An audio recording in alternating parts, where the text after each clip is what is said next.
do próximo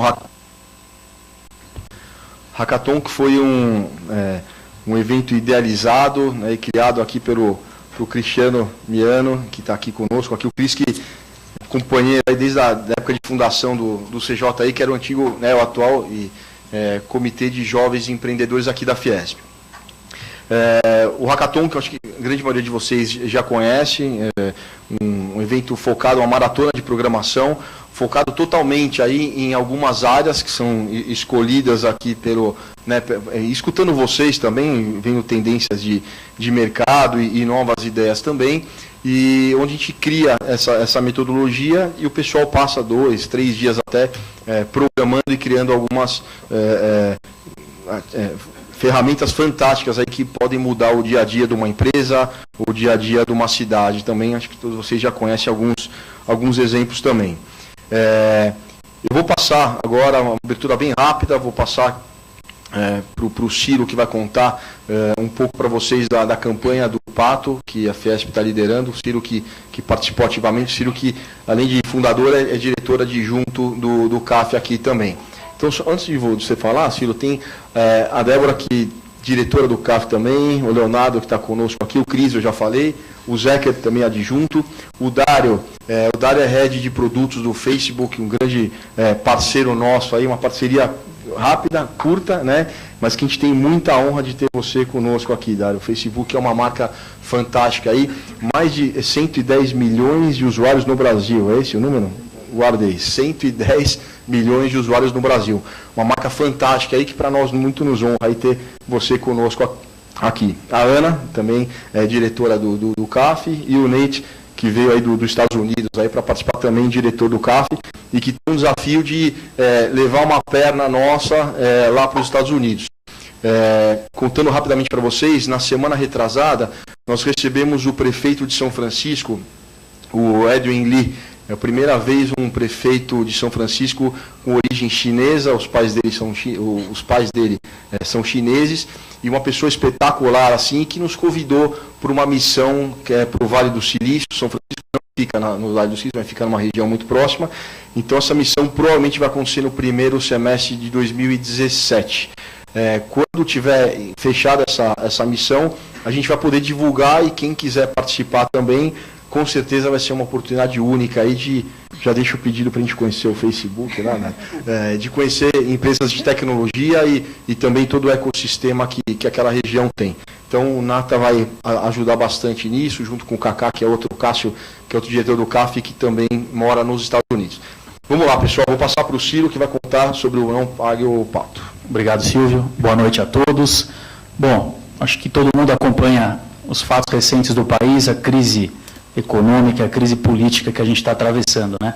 Então, aqui na Fiesp, o presidente Paulo Scaff, em diversas reuniões com a diretoria aqui da casa, decidiu criar uma campanha para enfrentar essa situação. Então, vários temas que são correlatos, tem a questão da corrupção, a gente tem a questão da má gestão das contas públicas, enfim, eram muitas bandeiras. Então, a Fiesp decidiu escolher uma que, de certa forma, acaba atingindo todas essas questões, que é o aumento de impostos. Já que o governo, ao invés de fazer a lição de casa, de cortar gastos públicos, enxugar a máquina, cortar cargos, ministérios, prefere, quando a conta não fecha, criar novos impostos, como a CPMF e outros que o governo ainda tem projetos e intenção de criar, onerando ainda mais a carga fiscal em cima dos empresários e da população em geral, sendo que o Brasil tem essa carga fiscal das mais altas do mundo, né? E os serviços públicos que a gente tem são da pior qualidade possível. Então, essa campanha foi formalizada com o mote "Não vou pagar o pato", que diz respeito a essa questão dos impostos. Então, o pato, acho que todos vocês viram. Aí foi em Brasília o lançamento da campanha. Aí no Rio de Janeiro, em parceria com a Firjan. Deixar claro que essa não é uma campanha apenas da Fiesp, são diversas entidades empresariais que aderiram a essa campanha do Não Vou Pagar o Pato. Tem mais de 100 entidades que fazem parte dessa campanha, e a Fiesp acabou, de certa forma, assumindo esse protagonismo, e acho que o Brasil inteiro acompanhou aqui em frente à Fiesp as manifestações, né? Então, essa é a questão que eu queria dividir com vocês, pedir para que quem quiser assinar esse manifesto. Nós colocamos no link da página de Facebook do Comitê Acelera. Se vocês puderem curtir nossa página do Facebook, lá vai ter o link, vocês podem acessar, nãovopagaropato.com.br. Vocês vão encontrar o link lá na nossa página. Então é isso aí, pessoal. Obrigado. Bom evento para todos. Ciro, só lembrando, pessoal, que assim, só para vocês terem números assim, a última notícia que eu tive da campanha do Pato foram mais de 1.600.000 assinaturas. Foi o número que tinham passado para mim. A da CPMF, para vocês terem uma ideia, isso foi em 2008, né, Ciro? Foi 2008. Foram 1.500.000 assinaturas. E a gente até estava conversando lá, o Cava, o Luiz, a Luísa estava dando um depoimento também lá, antes de a gente vir para cá falar com vocês, da importância e da força que nós temos quando nós nos reunimos, né? Quando tem uma iniciativa dessa, em 2008 nós fomos até Brasília, na época que ia ser aprovada a renovação da CPMF. E a hora que você chegava para falar com os senadores, eles ficavam apavorados, né, Ciro? Acho que essa é a palavra mesmo. Porque eles não esperavam, assim. Então a gente teve uma capacitação aqui e fomos atrás e questionávamos, né? Os senadores mandando e-mail para eles. Então foi um movimento que lhe deu muito certo. E esse movimento agora, não sei se vocês repararam, mas não só por conta do Pato, óbvio, mas é mais um movimento também, ninguém fala mais de CPMF. Né? Vamos lembrar que em novembro agora era a bola da vez, o governo já estava meio que colocando em orçamento e tal, e assim, a gente não pode aceitar a maior carga tributária do mundo, né, a brasileira, não sei no ranking como está, mas a última vez que eu tinha visto era a maior carga tributária, e aceitar mais ainda pagamento de impostos, e pior, sem ter nenhuma contrapartida, né? Se você mora na Alemanha e paga imposto, é uma coisa, né? Mas você mora no Brasil, paga imposto e não tem a contrapartida, então esse é um papel nosso, e nós levamos em 2008 as 1.600.000 assinaturas e entregamos isso no Senado. Foi uma confusão no dia lá, e a nossa ideia é fazer isso de novo. Liderado pelo nosso presidente Paulo Scaff, mas a ideia é levar lá para Brasília, assim, todas essas assinaturas. Então, quem não assinou, né, sugiro que faça. É uma forma de a gente protestar. E só para complementar, Silvio, bem lembrado, essa é uma bandeira antiga nossa, né? Tanto que a gente tem o nosso evento famoso, já que é o Feirão do Imposto, onde a gente consegue visualizar a carga fiscal que incide sobre cada produto, uma garrafinha d'água, está lá o rótulo, você paga ICMS, IPI, enfim, todos os impostos estão lá nos rótulos. E dentro da campanha do Pato, hoje, Paulo Scaff esteve em Brasília para colocar um pato, mas um pato ainda maior. Acho que o pato tinha 20 metros de altura, fazendo em frente ao Palácio do Planalto, né? Tá, um olhar meio ameaçador, talvez, do pato ali. Né? E tem feito muito sucesso nas redes sociais, nas mídias, aqui na frente da Paulista. E além disso, no site da campanha Não Vou Pagar o Pato, existe ali o nome de cada deputado da Câmara que vai se posicionar sobre o impeachment ou não, o telefone do gabinete, o e-mail e todos os contatos, para que todos nós possamos perguntar como eles vão se posicionar durante o processo de impeachment. Então, se vocês quiserem também cobrar dos deputados, que vocês que colocaram eles lá também, nós colocamos, como que eles vão se posicionar, já que nos representam. Então, essa é a ideia da campanha Não Vou Pagar o Pato. Obrigado, Ciro. E falando em movimento maker, a Ana, diretora do CAF aqui, que estava com um fim de semana tranquilo, resolveu, né, Ana? Conta um pouco o que você aprontou no fim de semana. Fazer um trabalho, né, de final de semana. Então, assim, aproveitando o tema do Pato, que é uma figura muito simpática, além de super relevante, importante para o momento atual do Brasil, e o movimento maker que hoje que é tão forte na nossa sociedade hoje, é o nosso tema do nosso hackathon, na realidade do nosso hackathon e de várias atividades, né, que a gente vai ter ao longo do ano. Eu resolvi fazer um projeto de final de semana e que foi construir o patinho da Fiesp, da campanha do Eu Não Vou Pagar o Pato. O modelo ele foi refeito, né, foi baseado o corpo no modelo até que já existia, mas ele foi todo refeito especialmente para se parecer com o pato da campanha. E ele foi publicado no Thingiverse. Para quem é da área e quem conhece melhor, é uma conhece bem, mas para quem não conhece, é uma plataforma onde as pessoas sobem os modelos 3D, sobem uma série de detalhes que todo mundo pode baixar, fazer, quem tiver uma impressora 3D em casa ou tiver acesso a uma impressora em algum Fab Lab, em algum lugar, pode baixar esse arquivo, fazer as adaptações, se quiser, mas não precisaria, para imprimir e ter o seu próprio pato, da forma que você quiser. Aí na tela a gente está mostrando os detalhes. Ali eu já coloquei, nesse final de semana foi um pouco longo, né, para a gente fazer os ajustes técnicos, achar a melhor forma de fazer isso, brinquei com várias ferramentas para que isso acontecesse, mas as informações estão todas na página do Thingiverse, que vai estar online. No final dessa noite ele vai estar disponível para todo mundo. Vai ser só procurar por Pato Fiesp ou Fiesp Duck, lá tem todas as informações e o arquivo para vocês imprimirem à vontade. Aqui a gente tem um videozinho bem curtinho com time-lapse da impressão de um desses patinhos. Ele leva algumas horas, né? Mas aqui parece até fácil. Quantas horas, Ana? Depende da definição que você usa, né? Se você quiser. Esse aí que está com você. Esse aqui demorou de 2 a 4 horas, dependendo da configuração. E aí as peças são separadas, então você pode imprimir com cores diferentes, pode, se quiser pintar, em vez de usar cores diferentes do material, é só se divertir a próxima vez que vocês brincarem com impressora 3D. Boa, Ana, obrigado. Muito bacana. Pessoal, vou passar para o Dário agora, que vai contar um pouco sobre o que nós fizemos em conjunto com o Facebook aí 15 dias atrás. Por favor, Dário. Bom, obrigado pelo convite para participar aqui com vocês. Bom, o Facebook apoia todas as iniciativas da comunidade de desenvolvedores. Eu tive no último hackathon como parte do júri aqui na Fiesp. Fiquei muito impressionado pelo nível do hackathon. E a gente fez, algumas semanas atrás, o Zika Hackathon.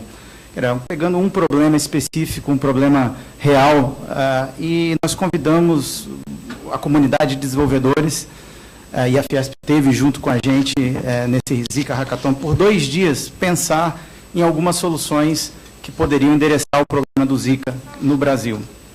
E, não surpreendentemente, porque sempre nos hackathons a comunidade brasileira de desenvolvedores sempre nos surpreende do lado positivo, trazendo projetos de grande relevância. Nós tivemos 4 projetos muito interessantes como resultado desse hackathon. Tivemos lá na apresentação, a diretoria da Fiesp estava presente e pôde testemunhar alguns desses projetos.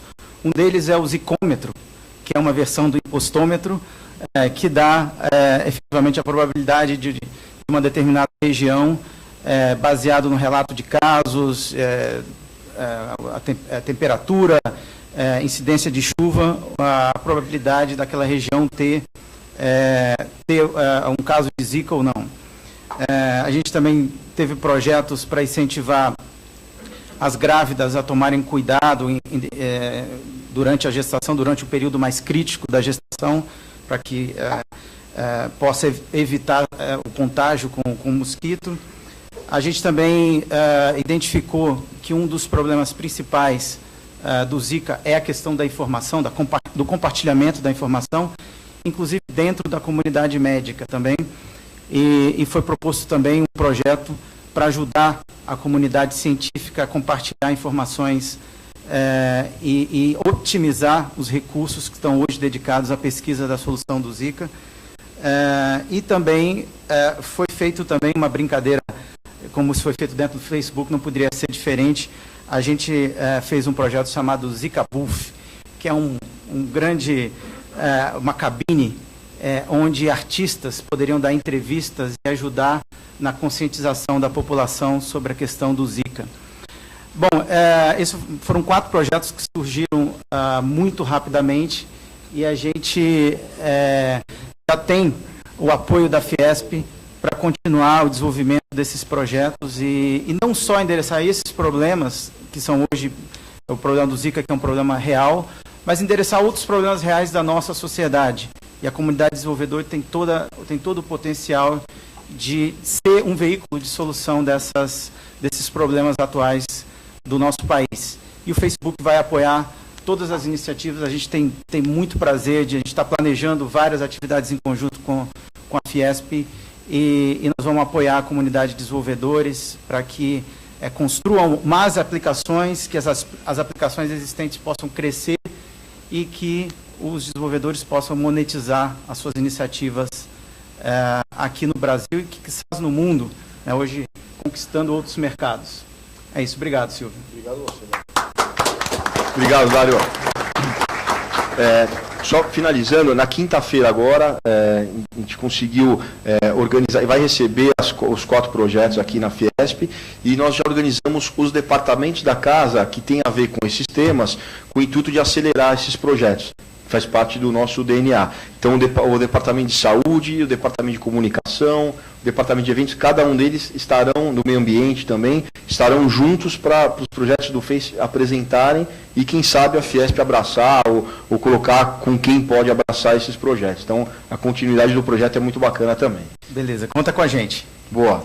Pessoal, rapidinho, vou passar para o Zeker agora, que juntamente com o Xadu estiveram no consulado da Eslovênia. Agora é o último assunto, depois eu passo para o Cris. Conta aí, Marcos, como foi. Obrigado, Silvio. Vou falar rapidinho. Primeiro, boa noite. Tivemos o prazer de aceitar o convite de participar desse trabalho. Amanhã eles vêm para cá e o Derex convidou o CJE para montar uma rodada de negócio com jovens empreendedores lá da Eslovênia que estão vindo para o Brasil. E amanhã nós vamos participar com eles. O Xadu esteve comigo lá no consulado, tivemos com o cônsul, e parece que é bem interessante. Vamos ver o que vem amanhã por aí. Viu, Marcos, só fazer justiça. A Débora estava lá com a gente também, ela está aí, ó. Débora foi lá, também estava lá, Débora? Ela estava lá com a gente. Verdade. É isso aí. Quem são, conta só rapidinho, são empresários da Eslovênia, são jovens empresários também ou não necessariamente? São jovens empresários que vieram a convite do Derex, e o Derex passou para o CJE e para o CAF para participar. Então, tem bastante tipo, tem uma sorte grande de gente, né? Estivemos lá, acho que mais ou menos 50 pessoas que vão estar amanhã na rodada de negócios. Quem quiser participar, quem que está aqui quiser participar amanhã, com certeza os convites da rodada de negócio eles já se encerraram. Mas normalmente a gente faz isso, deixa aberto para quem tiver interesse em estar aqui, e sempre tem alguma quebra ou outra, e durante essa quebra a gente consegue encaixar. A gente sabe que é um país muito pontual, não é um país próximo aqui, mas quem tiver interesse em conhecer essas empresas da Eslovênia, que horas vai ser amanhã, Marcos? Eu não sei, você sabe, João? 2 horas. 14 horas amanhã? 2 horas. Então, se alguém tiver interesse aí, peço para procurar, por favor, a Natália. Cadê a Natália? Levanta, ninguém te vê aí, Natália. Levanta aqui, ó. Procura. A Natália não é da Eslovênia, mas vai ter cara. Então, por favor, procurem a Natália. Pessoal, aqui assim, é sempre aberto. Quem tiver interesse pode participar. Né, Débora? Foi bacana lá? Quer completar mais alguma coisa lá, Débora? Foi ótimo. É um país totalmente diferente do nosso. E eu acho que eles estão interessados, né, em saber quais as possibilidades de negócios que pode o Brasil e a Eslovênia realizarem. Apesar da crise, eu acho que eles estão empolgados aí. Ótimo. Obrigado. Pessoal, vamos lá. Vocês estavam aqui, a gente procura sempre aproveitar para dar esses avisos rápidos, aí em torno de 3 minutos cada, mas o pessoal veio para escutar os palestrantes. Vou pedir para o Cris, idealizador do Hackathon aí, quem também junto com a Ana fez o convite para os nossos palestrantes, contar um pouco do tema e já apresentar cada um aí pela ordem. Por favor, Cris. Legal, Silvio, obrigado, boa noite. Bom, quem já acompanha os nossos hackathons aqui do CAF da Fiesp, sabe, a gente está indo para a 5ª edição esse ano. A gente costumava tentar fazer 2 edições por ano, e esse ano a gente resolveu mudar um pouco o formato, trazer um pouquinho da história que a gente viu, que achou bem legal lá no Facebook, de fazer uma coisa durante um dia e tentar aproveitar um pouco disso. E o ano passado também tinham alguns diretores do CAF cogitando fazer coisas mais mão na massa. Eles queriam, na verdade, propor que a gente trouxesse realmente o movimento maker, internet das coisas aqui para dentro, né, incluindo o Guia FIF, nosso amigo, e a gente acabou aceitando o desafio, né, e a ideia esse ano a gente tem um hackathon em setembro, que vai ser um hackathon maker, né, para a gente brincar aí com algumas coisas, conectar coisas, criar coisas aí. E para a gente se preparar, como todo ano a gente faz para os hackathons, a gente criou 2 esquentas, que são eventos como esse, a gente vai discutir o assunto e mostrar que não é complicado, que não precisa ser acostumado com as tecnologias, tem muita coisa aberta e etc. E para isso vão ter 2 esquentas, um que é esse que a gente está fazendo e o outro em agosto, um pouco antes do hackathon, que vai ser em setembro. E a gente pretende fazer 2 Hack Days, que seriam 2 dias, né? Na verdade são 2 dias separados, então são 2 eventos de um dia, no qual a gente vai promover aí a criação de algumas coisas baseadas num desafio e a disposição de alguns equipamentos para a gente criar algumas inovações. Os dias estão para ser fechados, acho que a gente ainda não tem. Tem, Nath? Posso divulgar, então? O Hackathon, mas e o Hack Days? Tá bom, os Hack Days eles estão sem dia ainda, pessoal. Mas provavelmente vai ser na primeira e na segunda semana de maio. Vão ser eventos menores, então vocês têm que ficar de olho nas inscrições, a gente vai fazer seleção, mas vão ser eventos para menos pessoas do que o Hackathon em setembro. Então é legal ficar de olho, quem estiver interessado, vai ser uma oportunidade boa. Bom, então vamos para os assuntos importantes aqui. A gente tem 3 convidados super legais aqui, que estão na crista da onda desses assuntos. A gente vai apresentar eles um a um, mas quem vai abrir para a gente aqui o papo, simplificando um pouco da visão de makers, até por toda a experiência que ele tem, é o Ricardo Cavallini. Eu vou apresentar ele um pouco. Ele é o fundador do Movimento Makers Brasil. Ele é autor de 6 livros, né, de tecnologia, e ele fundou a primeira agência digital no Brasil e foi diretor de várias outras agências muito relevantes do mercado, e ele está apoiando a gente nesse evento. Então, por favor, Cavallini. Obrigado, viu, por aceitar nosso convite.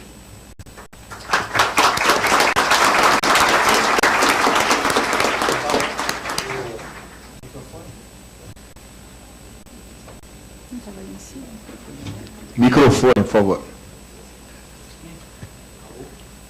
Alô? Bom, primeiro, obrigado pelo convite, prazer estar aqui, Silvio. Obrigado. Eu vou passar aqui a apresentação. Você já me apresentou, mas para quem não me conhece, vou fazer uma apresentação bem breve aqui. Meu nome é Ricardo Cavallini. Eu sempre gostei de trabalhar com tecnologia, né, com inovação. Eu implementei os primeiros computadores nas agências de comunicação. Mais para frente, como foi dito, eu abri a primeira agência digital do Brasil. Sempre gostei de escrever, então acabei lançando 6 livros. E esses livros sempre contavam um pouco dessa minha inquietude das coisas novas, dessa mudança que a tecnologia traz. O meu último livro, que é esse capa vermelha aqui, depois eu vou sortear ele para vocês, ele fala sobre inovação dentro das empresas. Então já era um tema que estava me incomodando já há um tempo e que hoje eu acredito que a grande maioria das empresas já percebe que não adianta mais só cortar custo, é preciso inovar, e é preciso inovar de uma maneira contínua, né? Que senão você faz só uma inovação e isso não é sustentável. Então, esse incômodo sempre acabou fazendo com que a minha carreira trabalhasse nessas grandes movimentações e grandes revoluções que a tecnologia trouxe. Então, começou lá com os computadores, né, uma onda bastante forte, bastante grande. Vocês são jovens, talvez vocês não tenham pego essa onda. Depois a internet, e aí, como caminho natural, acabei trabalhando com a história do Makers. Há muitos anos atrás eu percebi que isso efetivamente seria uma onda nova de revolução, que assim como a internet já tem impacto em todos os segmentos.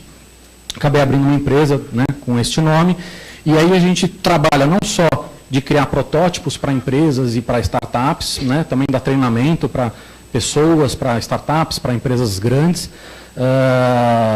mas também para escolas, né?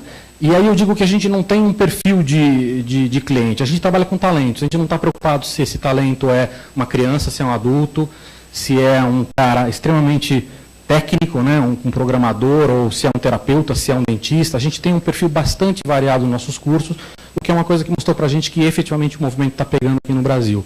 Né, porque quando a gente tenta falar o que é o movimento, né, ele tem uma série de nomes hoje, tem muita gente que chama disso de quarta revolução industrial ou indústria 4.0, mas basicamente o movimento ele diz que qualquer pessoa pode produzir qualquer produto, qualquer serviço. Essa frase, às vezes, é difícil de aceitar, porque a gente foi adestrado a acreditar que isso só é factível para uma grande corporação, mas hoje isso é realidade. E quando a gente diz qualquer pessoa, pode ser realmente qualquer pessoa, né, um cara que vai abrir uma startup, mas a gente está falando muito mais isso em relação de que hoje uma pequena empresa ou uma empresa nacional tem força e tem capacidade e tem possibilidade de fazer algo que a gente só esperava que uma grande corporação, uma grande multinacional conseguiria fazer. né? E isso se deve muito em relação à internet. Quem começou essa onda foi a internet. Não só com informação disponível, né, conhecimento através da rede, serviços, a gente tem serviços hoje de tudo quanto é tipo, mas também uma série de outras coisas, né? Crowdfunding, né? O financiamento coletivo é um bom exemplo disso. Esse é um case que talvez tenha ficado marcado, porque foi o primeiro grande case desse tipo, e esses caras construíram um reloginho, esse reloginho ele conversava com o celular para dar mensagem de texto, mais ou menos o que faz o Apple Watch hoje, mas eles lançaram 2 anos antes. Eles tinham investidor e tudo mais, conseguiram fazer o protótipo, mas na hora de lançar eles precisavam de $100 mil para poder fazer a produção da primeira leva. E aí o que acontece? O financiador deles, o cara que estava colocando lá dinheiro, pulou fora, falou, putz, é muito dinheiro, hardware is hard, né? Quer dizer, é muito difícil produzir hardware, você tem muitas questões relacionadas a isso que podem dar problema, e o cara pulou fora. E os caras falam, putz, se o cara que tinha a possibilidade de fazer um second round, né, colocar dinheiro barato, porque ele já era nosso investidor, pulou fora, como é que a gente convence agora um novo investidor a botar dinheiro nisso? E esses caras foram para o Kickstarter, que é um site de financiamento coletivo mais famoso do mundo, pediram $100 mil e conseguiram $10 milhões. Né? Então isso chama muita atenção. Agora eles lá lançaram a segunda versão, pediram $500 mil e conseguiram $20 milhões. Então isso é só um exemplo, né? Eu acho que até mais importante do que os 10 milhões e 20 milhões, são projetos pequenos que precisam de 15 mil, 5 mil, 20 mil e conseguem fazer isso através de financiamento coletivo, né? Agora, não é só o que a internet trouxe, mas a gente também tem a tecnologia muito mais acessível hoje. Acessível porque ela está fácil, acessível porque ela está barata, né? Ela está disponível. A impressão 3D, é óbvio que acaba sendo hoje a grande vedete, né? Porque visualmente ela é uma coisa ainda muito mágica para a gente, mas tem uma série de outras tecnologias, né? Isso aqui é um exemplo, esse aqui é o chip, é um computador desse tamanho, ele é extremamente barato, ele custa nos Estados Unidos $9, né? Ele tem Wi-Fi, tem Bluetooth, tem memória interna, ou seja, com um carinha desse aqui, dá para você colocar numa escola, para a criança poder navegar na internet, poder programar, poder prototipar coisas, porque ele também é bastante aberto, né, para inserir motores, ou botões, ou sensores, todo tipo de coisa, né? Esse cara é um outro exemplo, talvez dessa linha de computadores baratos e pequenos, o mais famoso é o Raspberry Pi, né? Ele tem uma versão, ele tem várias versões, uma delas é uma versão que custa $5 também.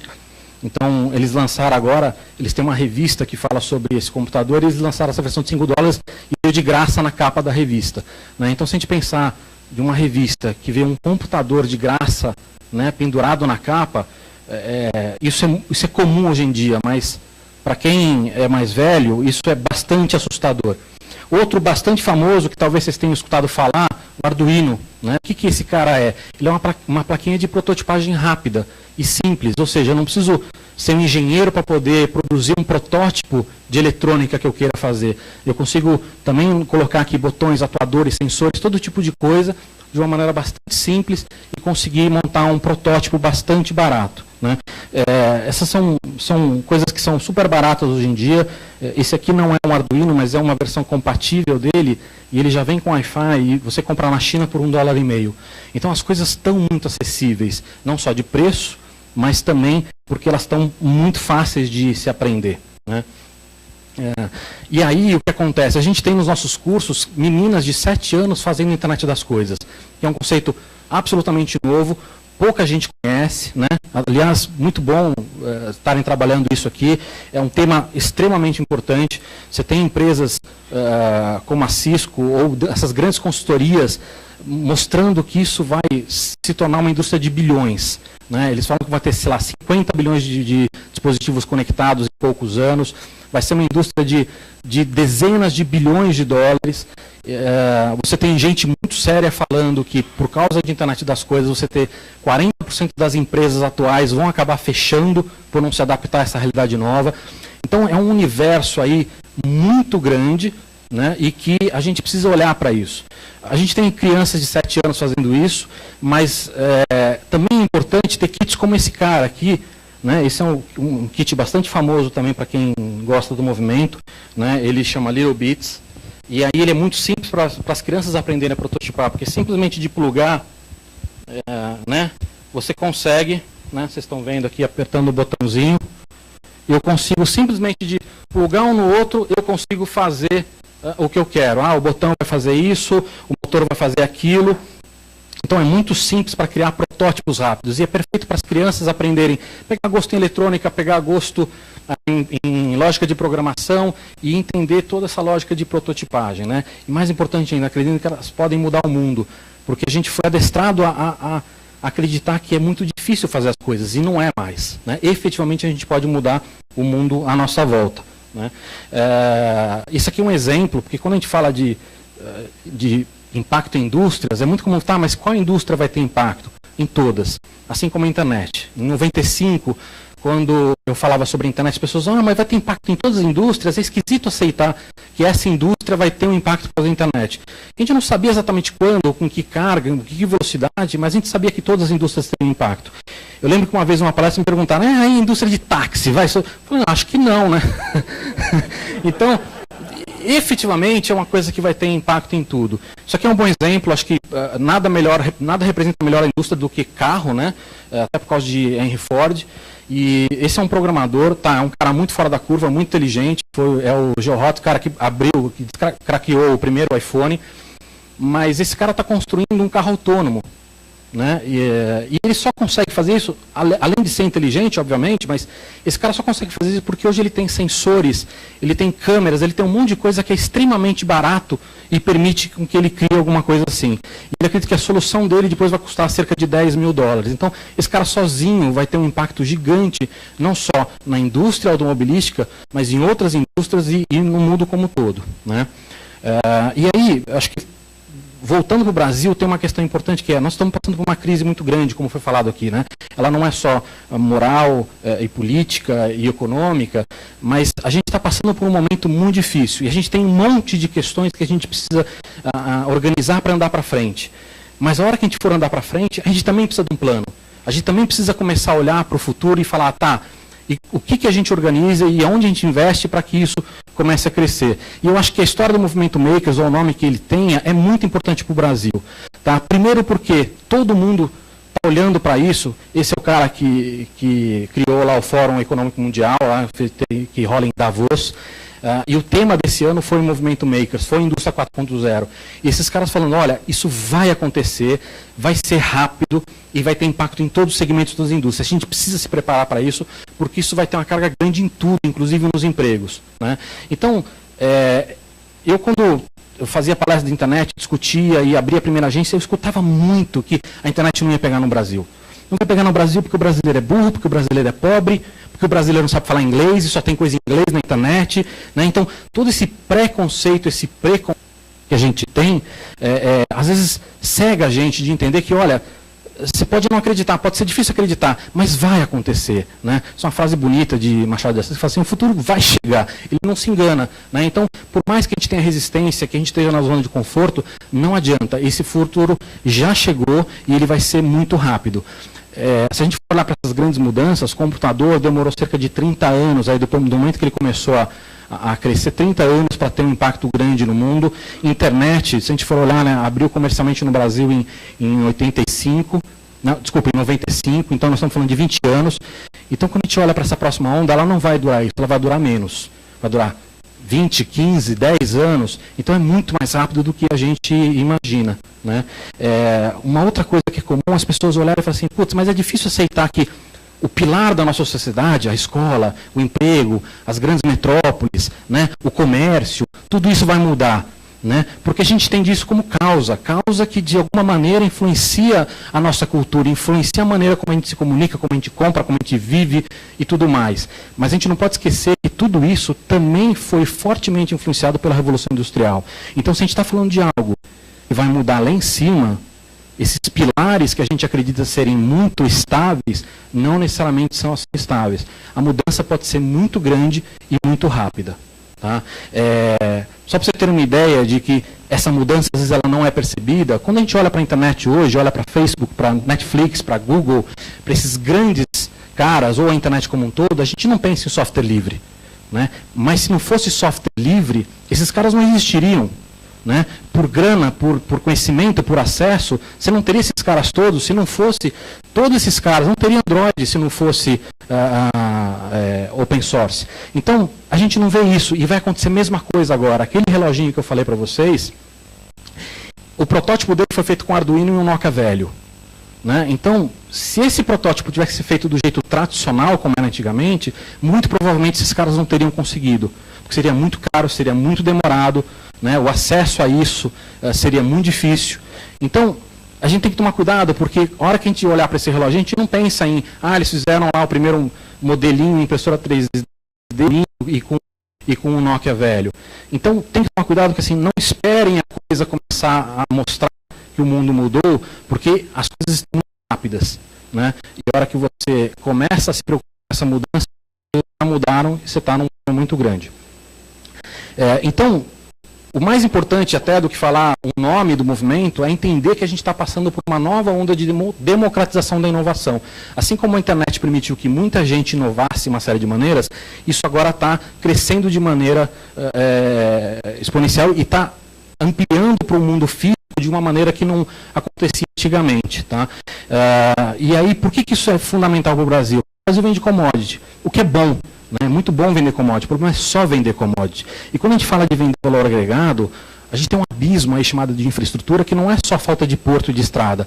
É falta de porto, é falta de estrada, é burocracia em excesso, é corrupção, né? É educação, é difícil você ter gente qualificada para contratar, né? São coisas históricas no Brasil e que, a partir do momento que a gente começar a fazer direitinho, a gente vai demorar muito tempo para conseguir ver efeito disso. Então, se a gente está falando de uma nova onda de democratização, de democratizar a inovação, não quer dizer que a gente não vai sofrer com esse abismo. A gente vai sofrer e vai sofrer muito, mas, de alguma maneira, permite que a gente faça um leapfrog, que a gente dê um salto. Isso é importante não só para que a gente aproveite esse momento, mas porque o resto do mundo está olhando para isso e está investindo muito nisso. Então, não só uma possibilidade da gente pular algumas etapas, né, e começar a vender valor agregado, mas também é um risco tremendo da gente ficar ainda mais para trás do que a gente está hoje. Né? Quem detém o status quo da indústria, Japão, China, Alemanha, Estados Unidos, está olhando para isso com muita preocupação e está botando dinheiro, está botando esforço político para fazer isso acontecer lá fora. Tá? E aí, também é fundamental, não só que a gente trabalhe, né, a indústria hoje, mas também olhe para a educação. E aí, quando eu apresentei para vocês o Littlebeats, uma das coisas, ele não é funcional, porque ele é muito caro. Né? Um kit básico custa $100, então mesmo para uma escola privada não é factível. Porque ela precisa comprar $2 mil em kit para poder atender uma classe, isso vira R$10 mil, que vira 20 com importação e impostos. Né? Então, eu trabalhei numa solução que é muito mais simples, que é esse cara aqui, deixa eu mostrar aqui, né, que assim, da mesma maneira que eu coloquei lá atrás, esse cara é uma rota para as crianças poderem pegar gosto pela tecnologia, pela prototipagem, pela lógica de programação, pela eletrônica. Ele também é a raiz da eletrônica, ou seja, a ideia é fazer um negócio muito mais roots, que não tenha circuito integrado, não tenha plástico injetado, seja muito fácil, que eu não vá produzir, mas que eu possa ensinar as pessoas e qualquer escola pública possa conseguir produzir esse cara. Né? Daí vem o nome, Root. Né? Ele é um kit bastante simples, ele não tem nenhum mistério.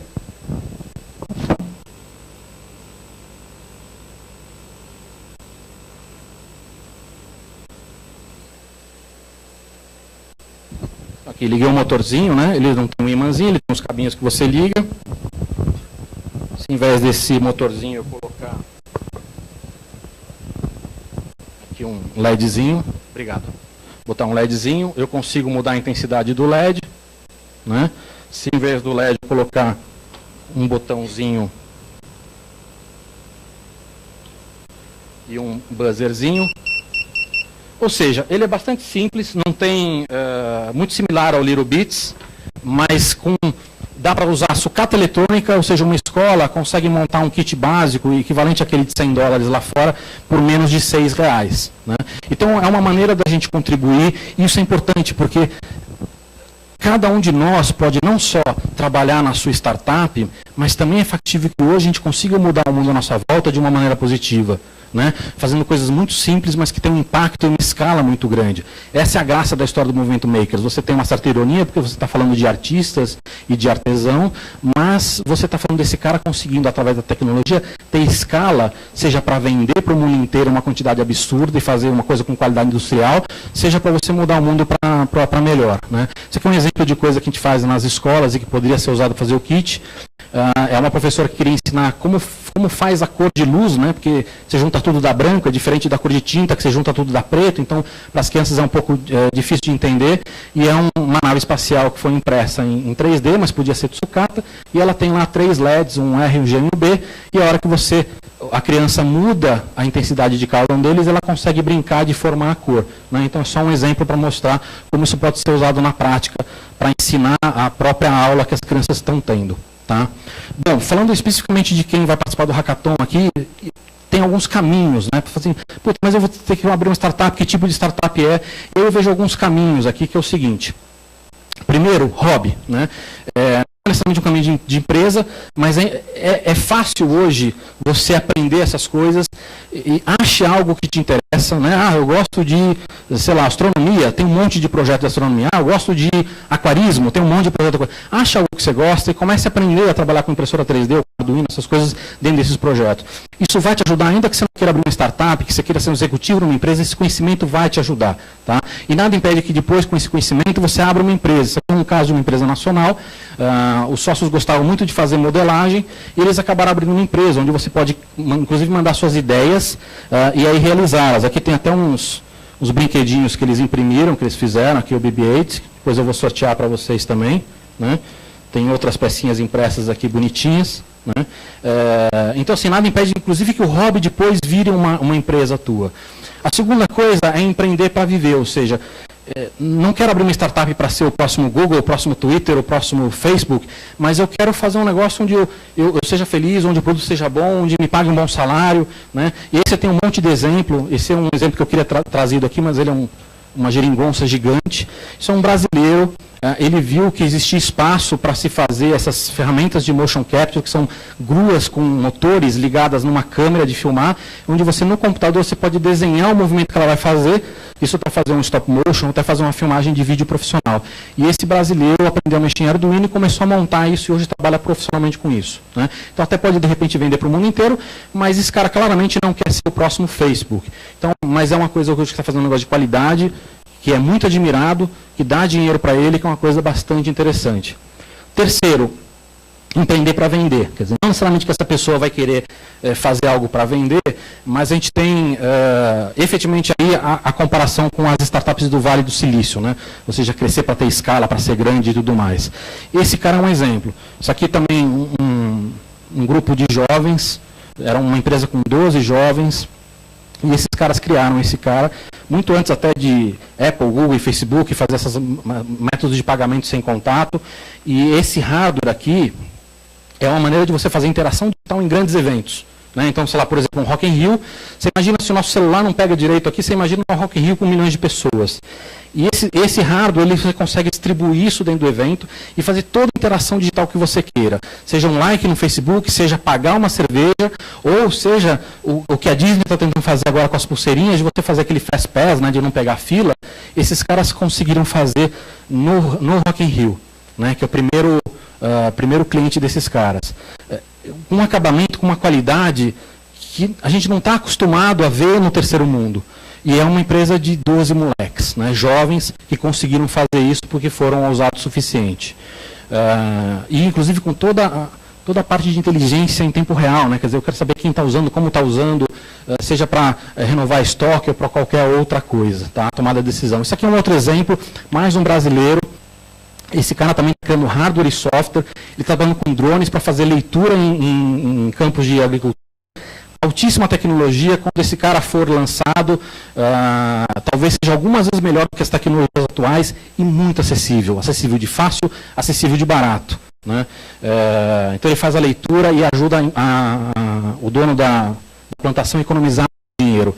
Consegue dizer aonde usar alguns produtos que são muito caros, ter mais efetividade disso e tudo mais. Um último caminho, que a gente não pode esquecer, assim, dá para inovar dentro da grande empresa, da média empresa, da pequena empresa. Não é ser uma startup, dá para fazer isso dentro das empresas, né? As empresas precisam disso, elas precisam inovar. E aí fazer isso com uma empresa, junto com uma empresa pequena ou dentro dela, é factível, né? É importante, é um ganha-ganha muito interessante. Esse é um caso legal, isso é uma grande empresa que se aliou a uma média empresa, que se aliou a uma pequena empresa. E esses caras juntos fizeram essa plaquinha aqui para fazer toda a inteligência de tanques de diesel gigantesco. Então essa plaquinha tem uma série de sensores para poder fazer a leitura desses tanques e ajudar em tomada de decisão. Essa placa foi feita porque o modelo gringo ele era maior e ele era pouco eficiente. Então a ideia dos caras não era nem ganhar dinheiro nem nada, era simplesmente ter uma versão que se adaptasse ao que eles precisavam, mas isso aqui acabou ficando tão melhor que esses caras acabaram economizando quase R$1 milhão nessa iniciativa, que para essa grande empresa é nada, né? Mas se a gente pensar que esse R$1 milhão pode ser investido também em pesquisa e desenvolvimento, é muito dinheiro. E, para melhorar, essa plaquinha, por ser muito mais inteligente, conseguiu gerar um aumento de 20% na venda dessa empresa. E isso é gigante, né? E quem participou dessa jornada foi uma grande empresa, uma média empresa e uma pequena empresa. Então, o ganha-ganha é factível hoje, né? Eu vim de uma indústria onde, pode usar termo técnico aqui, Silvio? Eu só tinha ganha-ganha se fosse para fuder um terceiro. Hoje, efetivamente dá para ter ganha-ganha, né? Então, isso é muito, muito interessante para empresas de todos os tamanhos, tá? E aí eu vou, para terminar, fazer uma provocação para vocês. Eu participei dessas revoluções por sorte e por gosto, né? Ajudando da minha maneira, pequenininho, mas tentando fazer a diferença. Mas eu queria que vocês imaginassem se vocês pegassem uma máquina do tempo e voltassem para 95, antes da internet explodir. Vocês fariam alguma coisa diferente? Um curso? Mudar de emprego? Abrir uma startup? Além de comprar ação da Apple, óbvio, né? Mas vocês fariam alguma coisa diferente na vida? E se, refazendo a pergunta, se essa minha lógica, isso que eu estou mostrando para vocês, faz algum sentido, nós estamos exatamente nesse momento. Nós estamos em 95 de uma nova era. Faz sentido vocês mudarem a rota do que vocês estão planejando? Essa é a provocação. Meu e-mail, para quem quiser depois publicar, vou ficar aí no final também.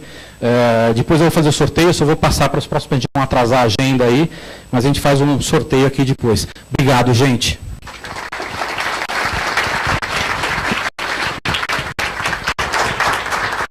Boa, Cava.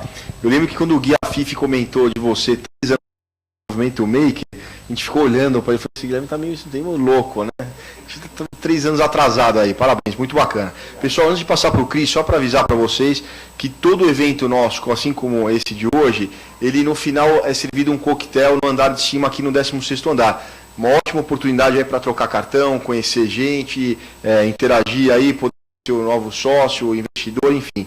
Então já deixo o convite aí para aqueles que estiverem com fome aí, daqui a pouquinho a gente sobe para o 16º. Vou passar para o Cris aqui. Obrigado, Silvio. Cavalinho, muito legal, cara. Foi extremamente enriquecedor e acho que abre super bem a nossa discussão. Acho que vai ser um ano bem legal de fazer coisas. Obrigado, cara. Eu queria aproveitar, esqueci de comentar, né? Todos os hackathons que a gente faz aqui, a gente trabalha com um time de voluntários. Eles estão aqui, a maioria está sentada aqui na frente. Queria agradecer, porque foi um ótimo trabalho. A gente teve pouquíssimo tempo para organizar o Esquenta, mas a gente vai ter tempo para organizar o hackathon e ele só funciona porque vocês ativam as redes e tudo mais. E aí aproveitar, obrigado. É isso aí. O nosso próximo convidado, ele é também voluntário, desde a 2ª edição do nosso hackathon. Ele já teve alguma participação aqui. Ele é engenheiro de inovação, né? A gente conhece ele principalmente porque é co-organizador do GDG, que é o Google Developer Group. E aí você pode se apresentar por conta, Léo, por favor. Obrigado. Obrigado, gente. É bom que a gente faz esses papéis, né? Tem um papel que é o de estar ajudando a organização do hackathon, outro de palestrar e tal. Obrigado pelo convite. Por estar Obrigado aqui. a você, seja bem-vindo. Deixa eu só começar aqui. Vocês podem virar, por favor, a projeção para a minha máquina? Ainda está na do Cava, né? Tá no do Cava ainda. Dá um alt tab aqui, vamos lá. A culpa é do Neto, hein? É bom dar nome, que aí rapidinho ele se vira para arrumar. Pô, Neto. Cadê o Neto?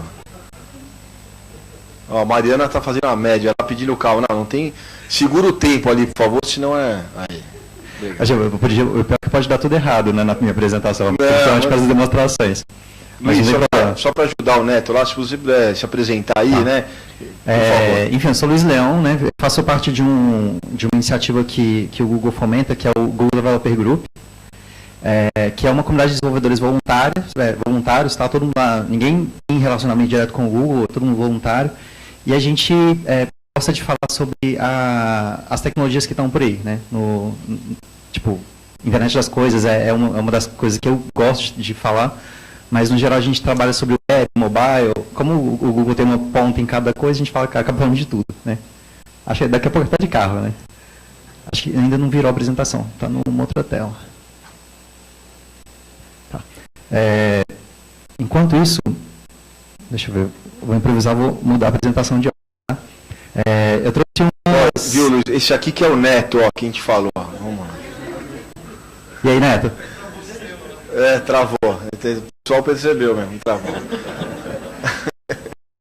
A gente gosta do Neto, isso é importante. E aí, a ideia que eu trouxe hoje para vocês é mostrar um pouco de, para quem quiser participar do Hackathon, e eu recomendo a todos que participem, o que vocês podem fazer e qual que é a linha de pensamento quando vocês forem trabalhar com a internet das coisas. Tá? E aí, dos dois exemplos, eu estou usando um equipamento que está nessa linha de internet das coisas, que é da Amazon, e um outro protótipo que eu fiz com uma coisa para falar que dá para colocar a internet das coisas até numa caixa de papel, tá? Que é isso aqui. E aí, ainda precisa um pouquinho de tela. Tá indo, Neto. Boa. Ainda bem que travou com os makers aqui. Imagina com o Jorge Paulo Lema, né? Ele não ia poder ajudar a gente, né? Foi. Obrigado, né? Diferente, mas tudo bem, não vai atrapalhar muito não. É bom que esse filtro aqui é um ótimo filtro. Ficou legal. Então, oi, sou eu, tá? Se alguém quiser me xingar no Twitter, pode usar esse arroba aí. E aí as duas iniciativas, o GDG é uma e o Garoto Hacker Club, que é o primeiro hackerspace do Brasil, é uma outra coisa que eu participo também, tá? E todo mundo convidado a participar lá. E aí a gente está falando sobre isso, né? Como é que a gente coloca a internet nessas coisas e quais coisas que são essas.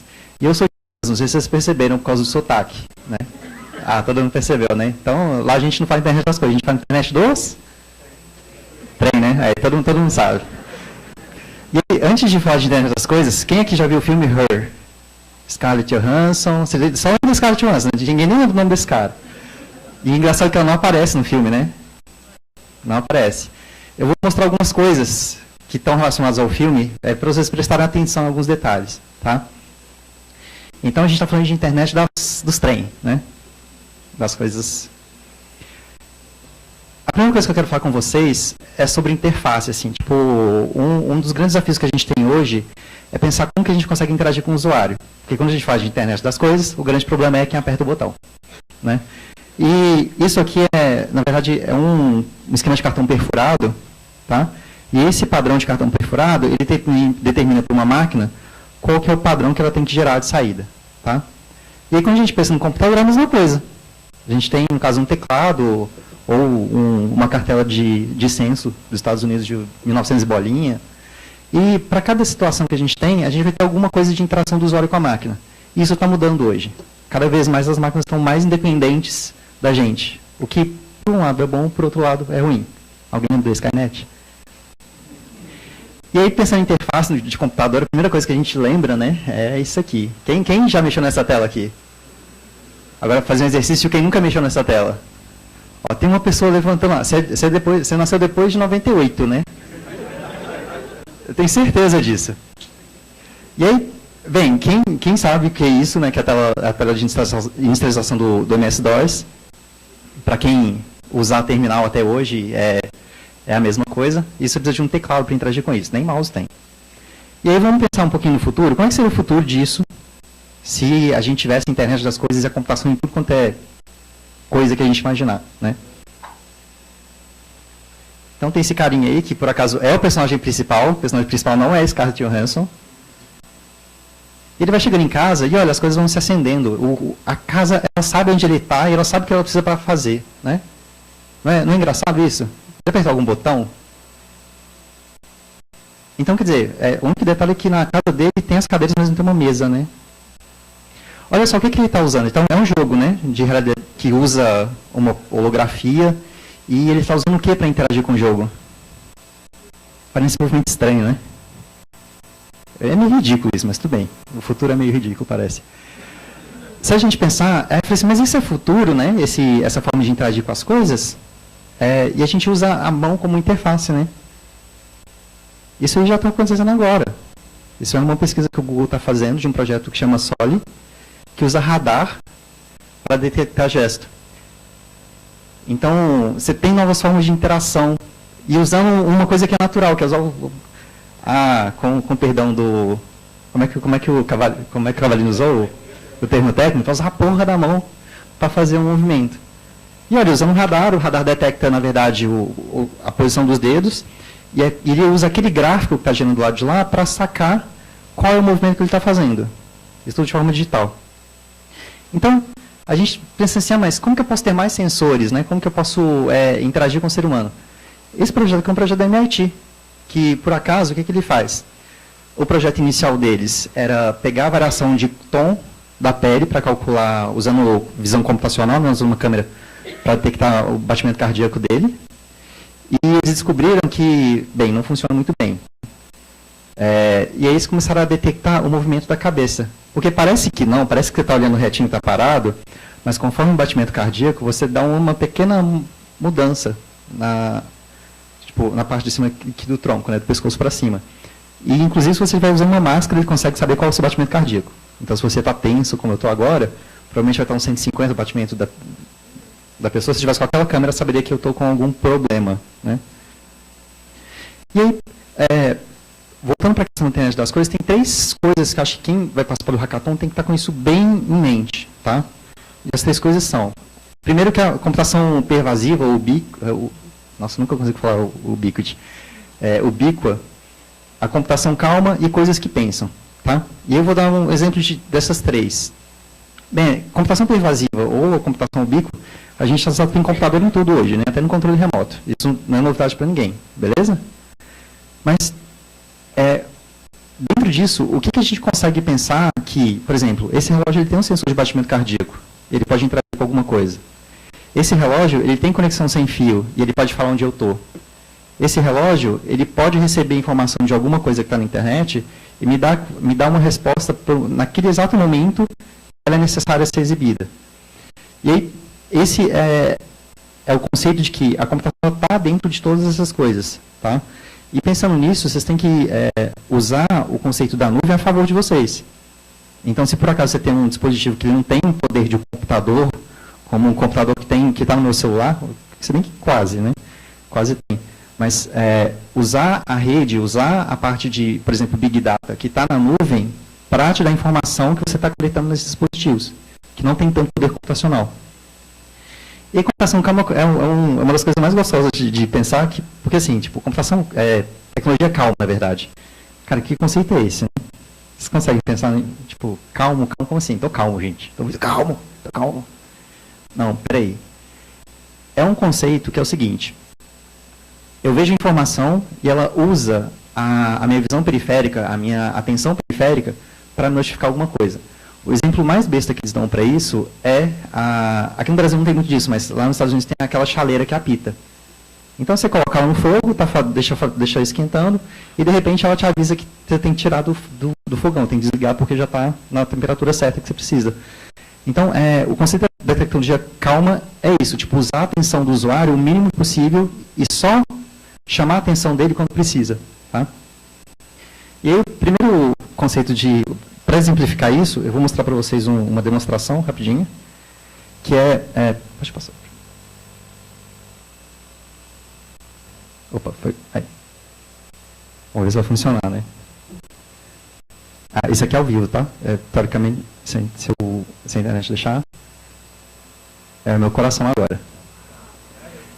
mas como é que você está fazendo isso, cara? Todo mundo tá, tipo, tem um jeito fácil, tem um sensor aqui, que se eu tirar ele, eu vou morrer. Agora eu tenho que conseguir colocar o sensor de volta. Vamos com calma, foi, né? Então, ó, qual que é a questão aqui? Qual que é a mágica? Tem um sensor aqui que está lendo a transmissão do sensor que está aqui comigo. Mas, obviamente, eu podia pegar aquela pesquisa do MIT e usar aquilo para detectar o batimento cardíaco aqui, né?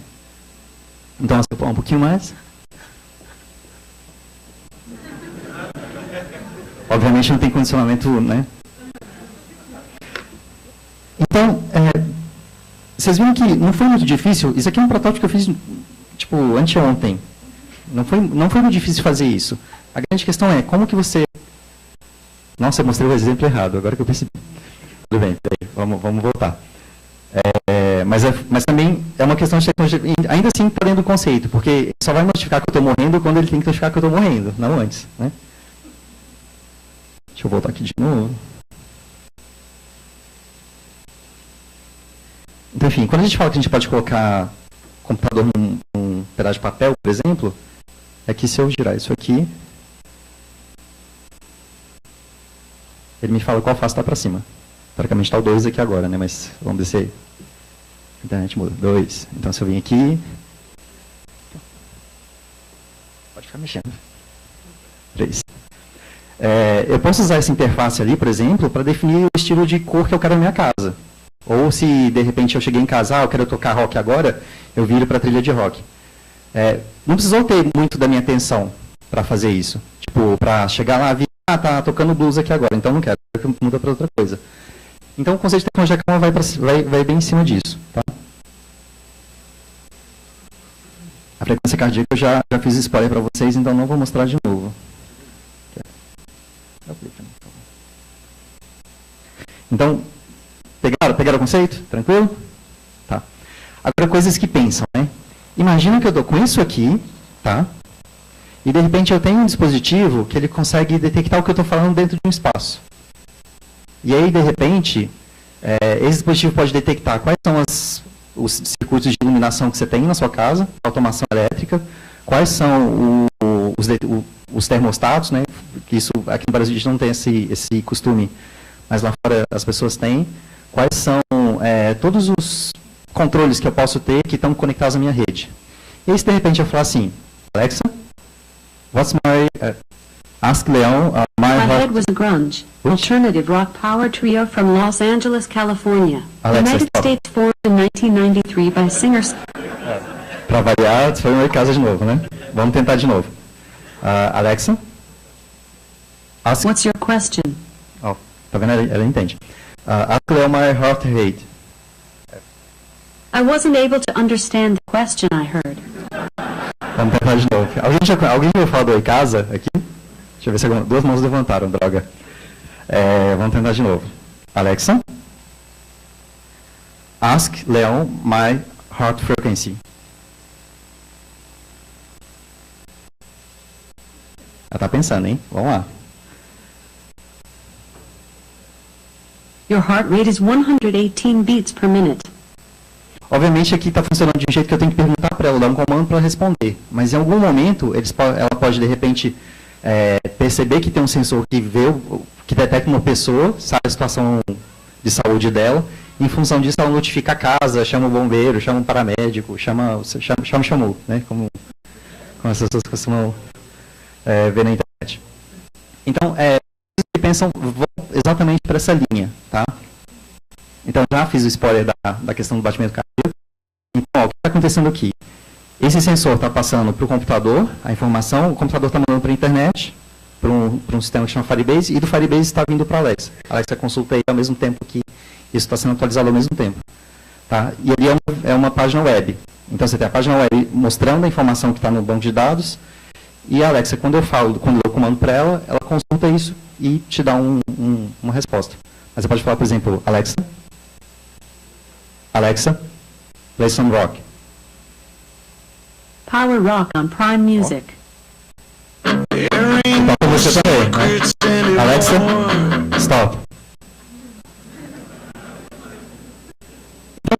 Vocês perceberam que Dá para integrar as coisas? Eu acho que essa que é a grande questão quando vocês forem trabalhar com a internet das coisas. Como que você pode fazer com que um dispositivo, ele entenda que ele faz parte de uma rede e ele volta realmente para o conceito que é a internet das coisas, né? Tipo, eu gosto de falar que internet das coisas não é ligar um relé usando o celular. Não é isso. A questão é ligar o relé na hora certa.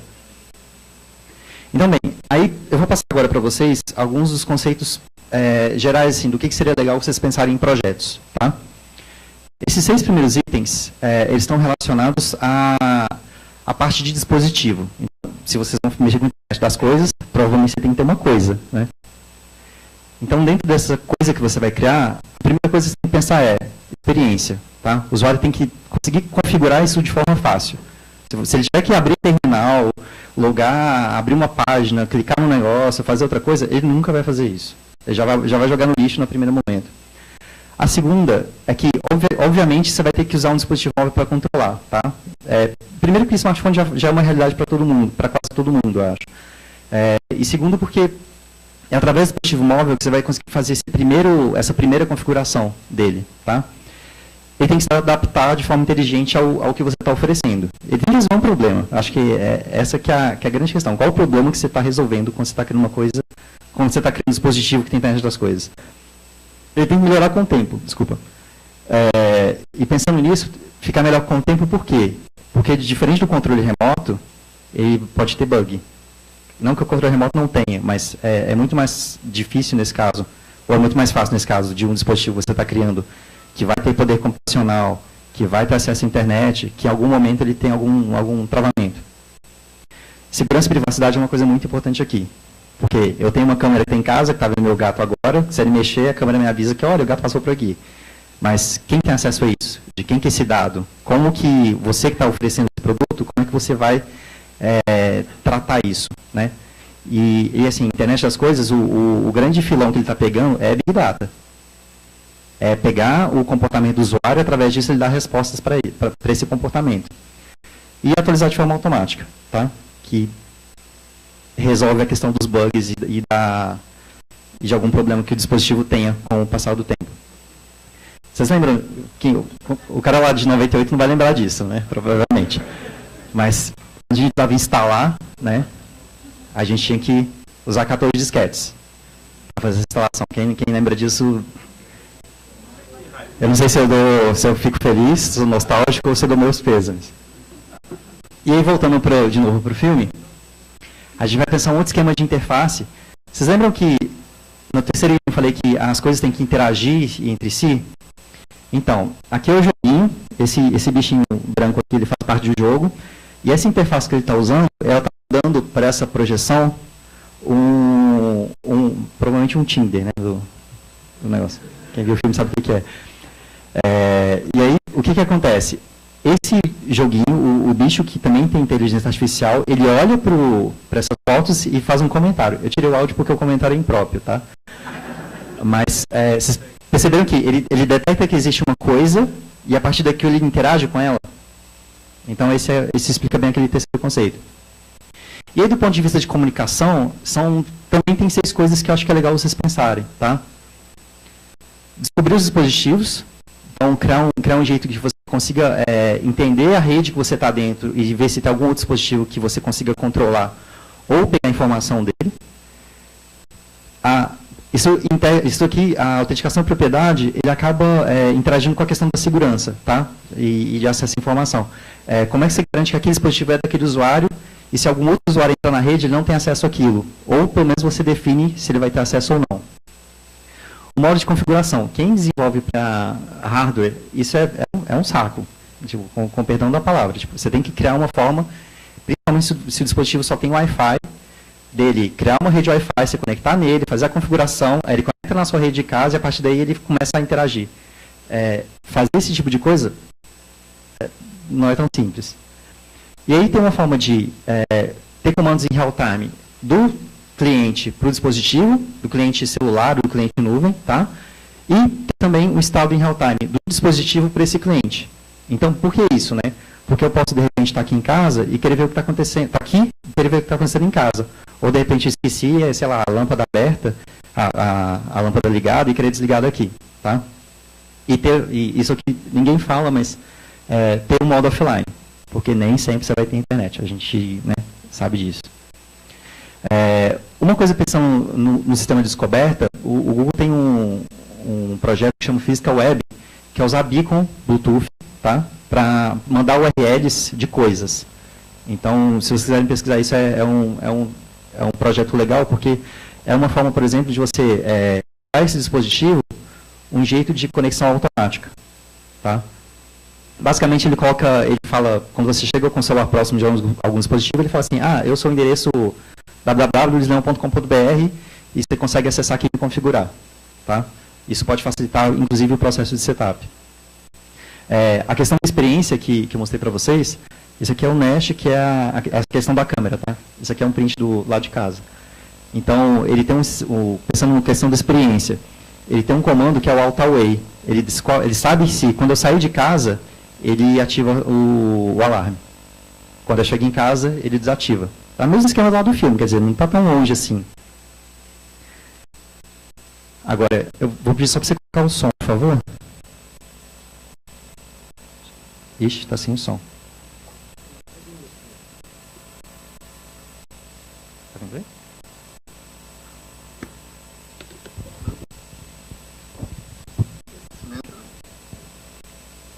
Basicamente, ele resolve conversar com o sistema de inteligência artificial dele e fala, oi, tudo bem? Quer tentar? Peraí, foi tudo. Peraí.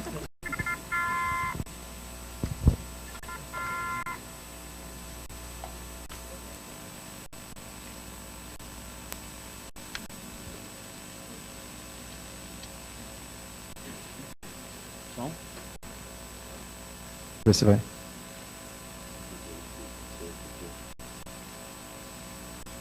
Ups, P2 errado. Tá. Isso não é tão importante, na verdade não é tão importante. Era só para explicar o modo offline, tá? Tá tudo errado, o cara vai desesperado pra casa e de repente... Opa, a gente tá sem tempo. Group of OSs. Ele tá desesperado e de repente... Oi, tudo bem? Eu tô aqui agora. I didn't find you anywhere. I shut down to upgrade my software. We wrote an upgrade that allows us to move past Matters, our processing platform. What do you do? Me and a group of OS. Basicamente isso é o que acontece quando você esquece o celular em casa, tá?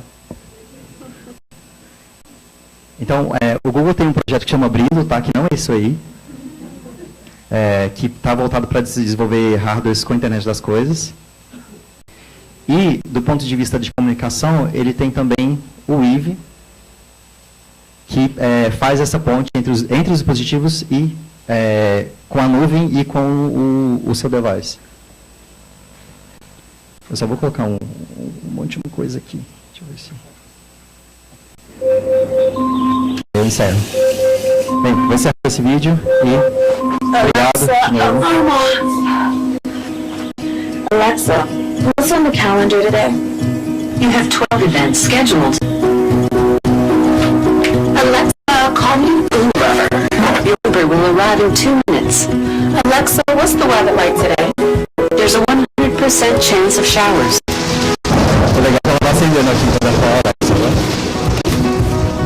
Alexa, can I bridge the speaker? Okay, paired. Alexa, it's time to reorder some paper towels. Okay, order placed. Alexa, play my garage music. Play your garage playlist from Prime Music.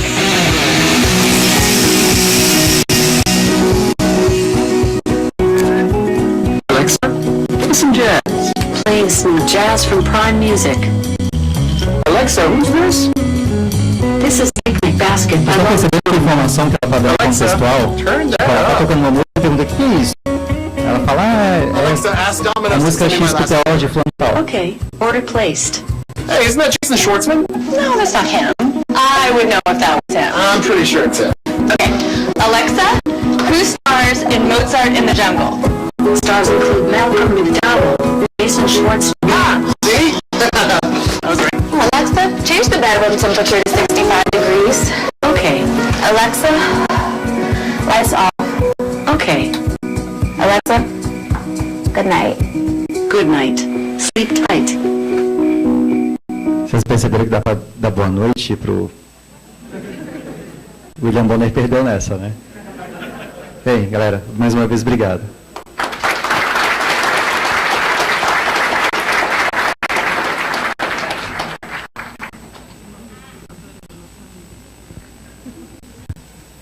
Leon, obrigado, cara, muito legal. Você vai deixar o Alexa comigo? Aqui a gente estava discutindo, a Débora falou, pô, se a Alexa faz tudo isso, vocês homens vão acabar deixando de casar. Não é isso? Não, eu acho que vai ser o fim da humanidade. Que homem não vai querer uma Alexa na vida? Ela faz tudo o que ele quer e ainda não reclama. É que você escutou a pergunta que o Ciro fez para a Alexa, eu não vou nem o Cavalinho, eu vou deixar repetir. Eu falei a extinção da humanidade. Pergunta técnica como a do Cavalinho. Pronto, deixa pra lá. Vou fazer só um comentário disso, é que, por exemplo, inclusive no filme do Her, começa a inteligência artificial, ela chega num ponto que ela começa a ter discussão de relação com o proprietário. Então, tipo, se a gente está falando de inteligência artificial, você pode esperar isso em algum momento. Mas dá para você colocar um robô para discutir com ela e sair fora pro bar? Não, não dá. Mas ela de alguma forma desliga, né? Tirando tudo. Então a gente só matando. Débora, até o Xadu vai casar. Não, levanta a mão, Juliano. Não, levanta a mão. Até ele vai casar. Palmas pro Juliano. Ele vai casar no Líbano, é verdade. E não é Alexia, né? Não é Alexia. Só para falar que vai chegar a tua hora também. Né? Não, tá longe. Não, mas assunto encerrado. Desculpa o assunto polêmico. Bom, então, obrigado, Luiz. Vamos chamar, então, a nossa última convidada. E só ficou por último, porque ela tinha um horário de aula e a gente, por cortesia, fez isso, mas a gente colocaria as damas em primeiro lugar, pode ter certeza. Então, é a Heloísa Neves. Ela é nova, mas super convidada para ajudar a gente no grupo. Ela é fundadora da WeFab. Ela se graduou pelo Fab Academy, né, que é o curso oficial da rede Fab Lab, e ela é doutora em design pela USP. Se você puder também se apresentar um pouco melhor. Obrigado, Heloísa, por aceitar o convite. Seja bem-vinda.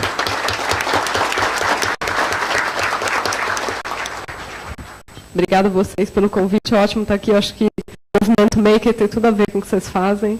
E acho que eu acredito sempre no ecossistema, né? O movimento Maker sozinho não faz nada, mas quando está todo mundo junto, várias instituições juntas, várias cabeças diferentes, aí sim a gente vai para frente.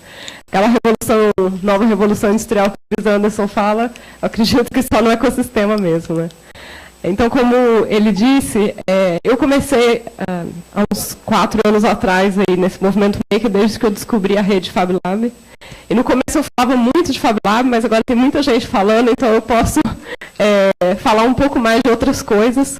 Aqui no Brasil, a gente começou num grupo que criou o primeiro Fab Lab da USP, e depois eu fui vendo necessidade de ajudando outros grupos a criar outros Fab Labs e outros Makerspace. Então hoje eu fico muito mais na posição de criar os espaços para que pessoas como o Leão, como o Ricardo possam vir e fazer coisas, né? E assim, achei legal ficar depois do Leão, foi interessante porque ele mostrou onde a gente pode chegar. E eu vou trazer um pouco para vocês como a gente está no presente. Então é um pouquinho menos interessante do que ele apresentou, mas é onde a gente está. E os problemas que a gente tem que superar para que a gente possa chegar realmente nesse futuro, né? Então, acho que dentro do movimento Maker a gente tem aí espaços diferentes, né? Como eles disseram, tem os hackerspaces, que foram os pioneiros e trouxeram toda essa mentalidade diferente de abertura, colaboração, mudaram um pouco o mindset aí do mundo, né? E deu espaço para que outros espaços como makerspaces, tech shops que a gente tem só nos Estados Unidos por enquanto, mas são grandes, makerspaces e Fab Labs, pudessem vir e ter seu espaço aí também para fazer coisas, né? Não vou me ater muito a cada um deles, mas cada um tem seu papel bem importante. Eu trabalho, como eu disse, mais com os Fab Labs, mas cada vez mais aqui no Brasil a gente vai trabalhando com o movimento Maker em geral, né?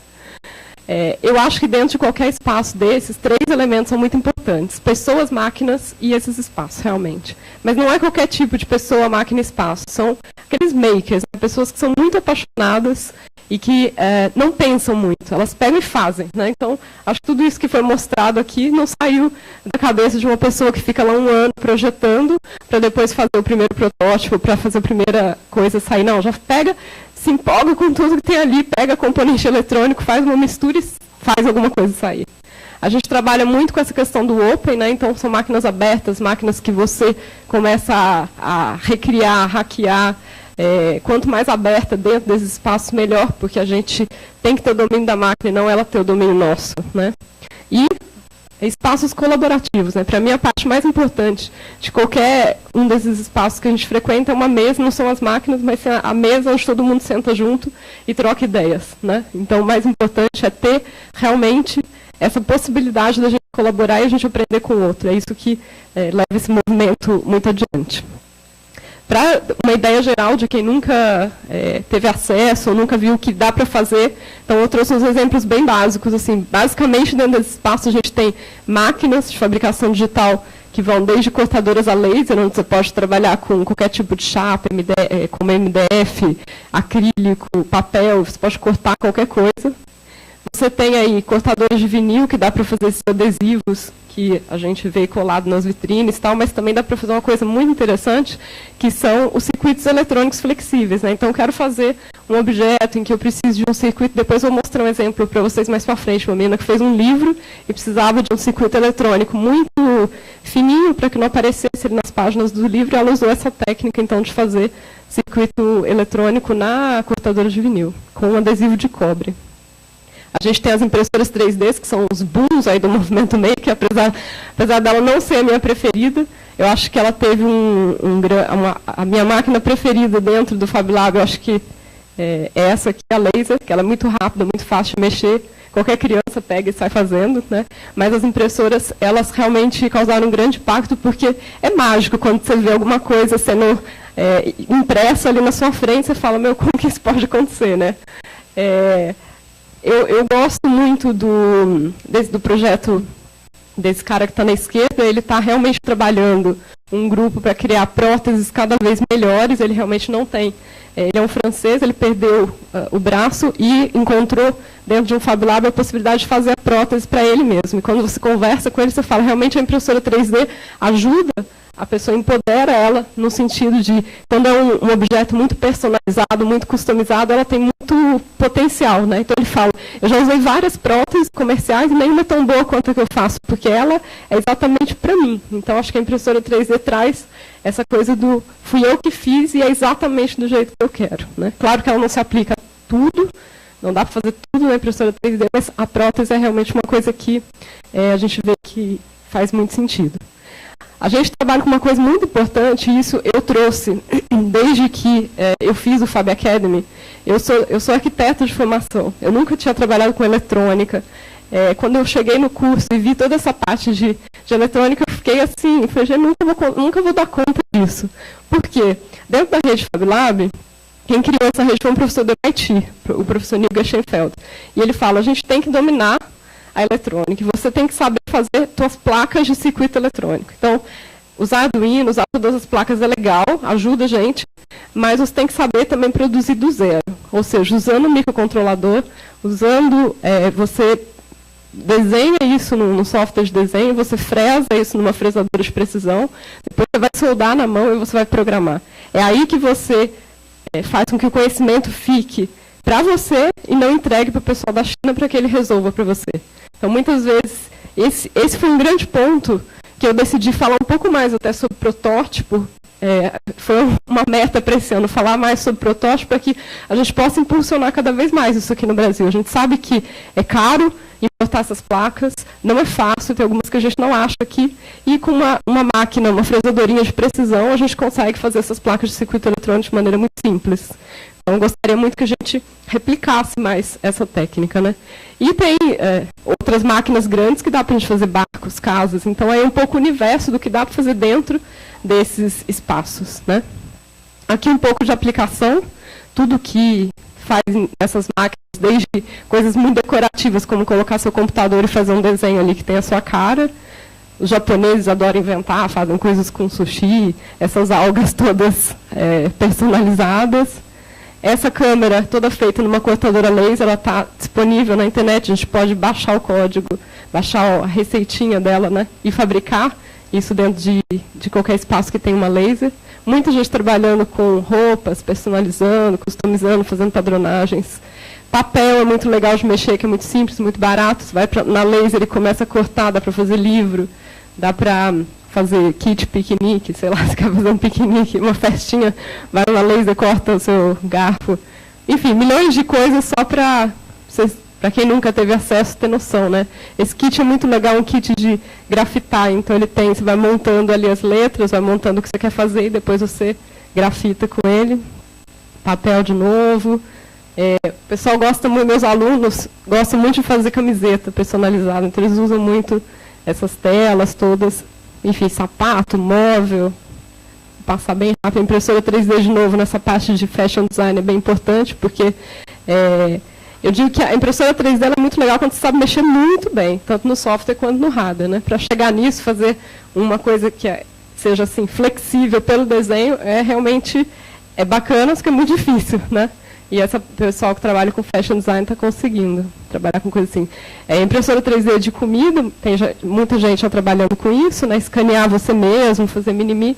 Esse é aquele projeto que eu falei para vocês, que fez todo com circuito eletrônico. Ela queria um circuito eletrônico bem simplesinho para fazer esse livrinho aqui, ó. Tá vendo? Isso é uma coisa que eu não vejo muito aqui no Brasil ainda. Eu tento com meus alunos desenvolver, tento com todo mundo. Use o adesivo de cobre, vamos fazer um circuito diferente. E dá um efeito muito legal, né? Desculpa que eu estou meio rouca hoje, que eu estou vindo de uma gripe. Mas vamos focar um pouco mais nessa parte de protótipo. Eu tenho trabalhado muito nessa relação entre movimento maker e grandes empresas. E eu vejo que o protótipo é o elo, é o que une essas duas coisas, né? O maker gosta muito de criar, cria muito rápido, é muito disruptivo. E a grande empresa precisa de pessoas que façam protótipos desse jeito, porque eles estão acostumados a fazer, sei lá, 1 ano para ter o primeiro protótipo. No universo maker é totalmente oposto, né? Você faz o protótipo já na primeira semana. Então, eu acho que é aí que a gente tem que pegar esse gancho e tentar fazer com que, quando a gente vê muita campanha de Kickstarter, né? Eu mesmo já comprei máquinas no Kickstarter, os protótipos saem muito rápido, a máquina sai muito rápido, o que for.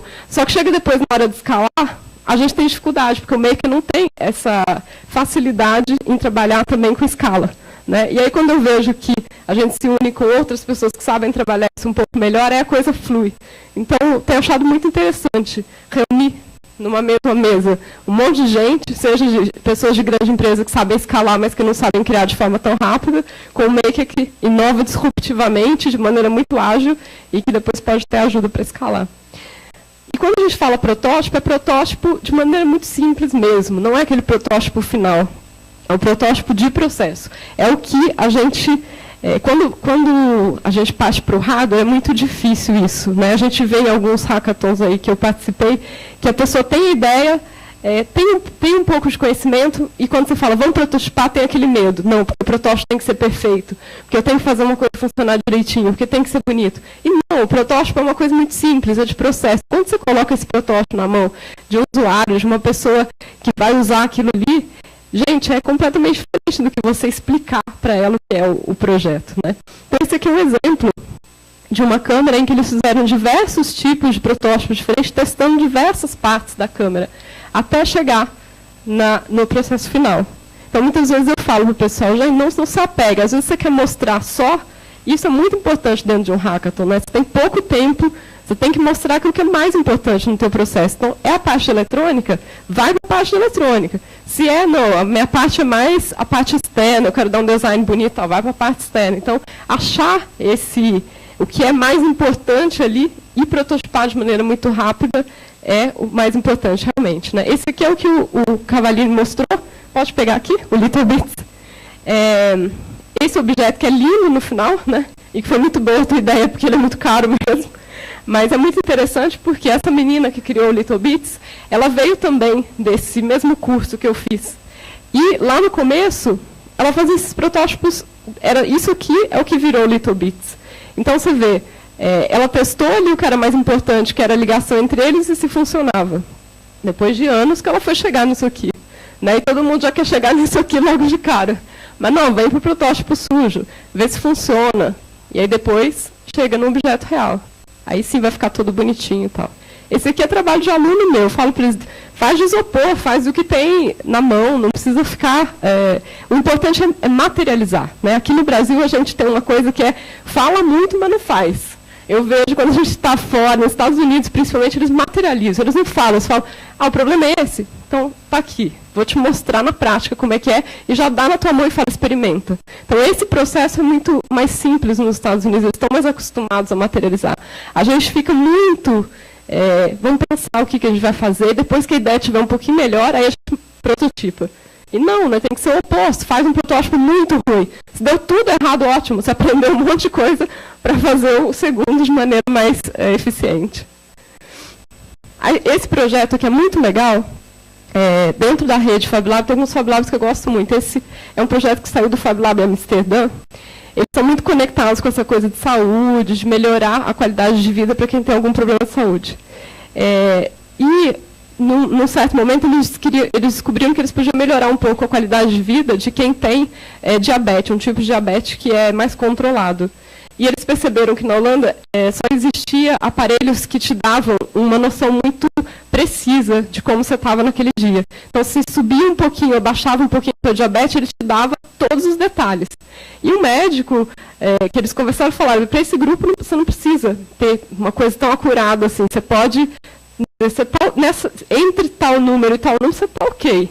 E eles criaram exatamente um objeto para que a pessoa não tivesse mais essa resposta por números, porque isso deixava um pouco aflita. Se subia ponto 1 ou se descia ponto 1, ela ficava muito aflita e criou uma coisa por cores. Então aí você vê o poder que a gente tem de criar coisas que melhorem a vida das pessoas. Né? Então, no fundo, acho que o que todo o movimento maker está buscando é isso, né? Melhorar, dar mais conforto para o nosso dia a dia. Né? Tem um vídeo na internet, vocês podem buscar FabLab Amsterdã, acho que chama Measuring Less to Feel More.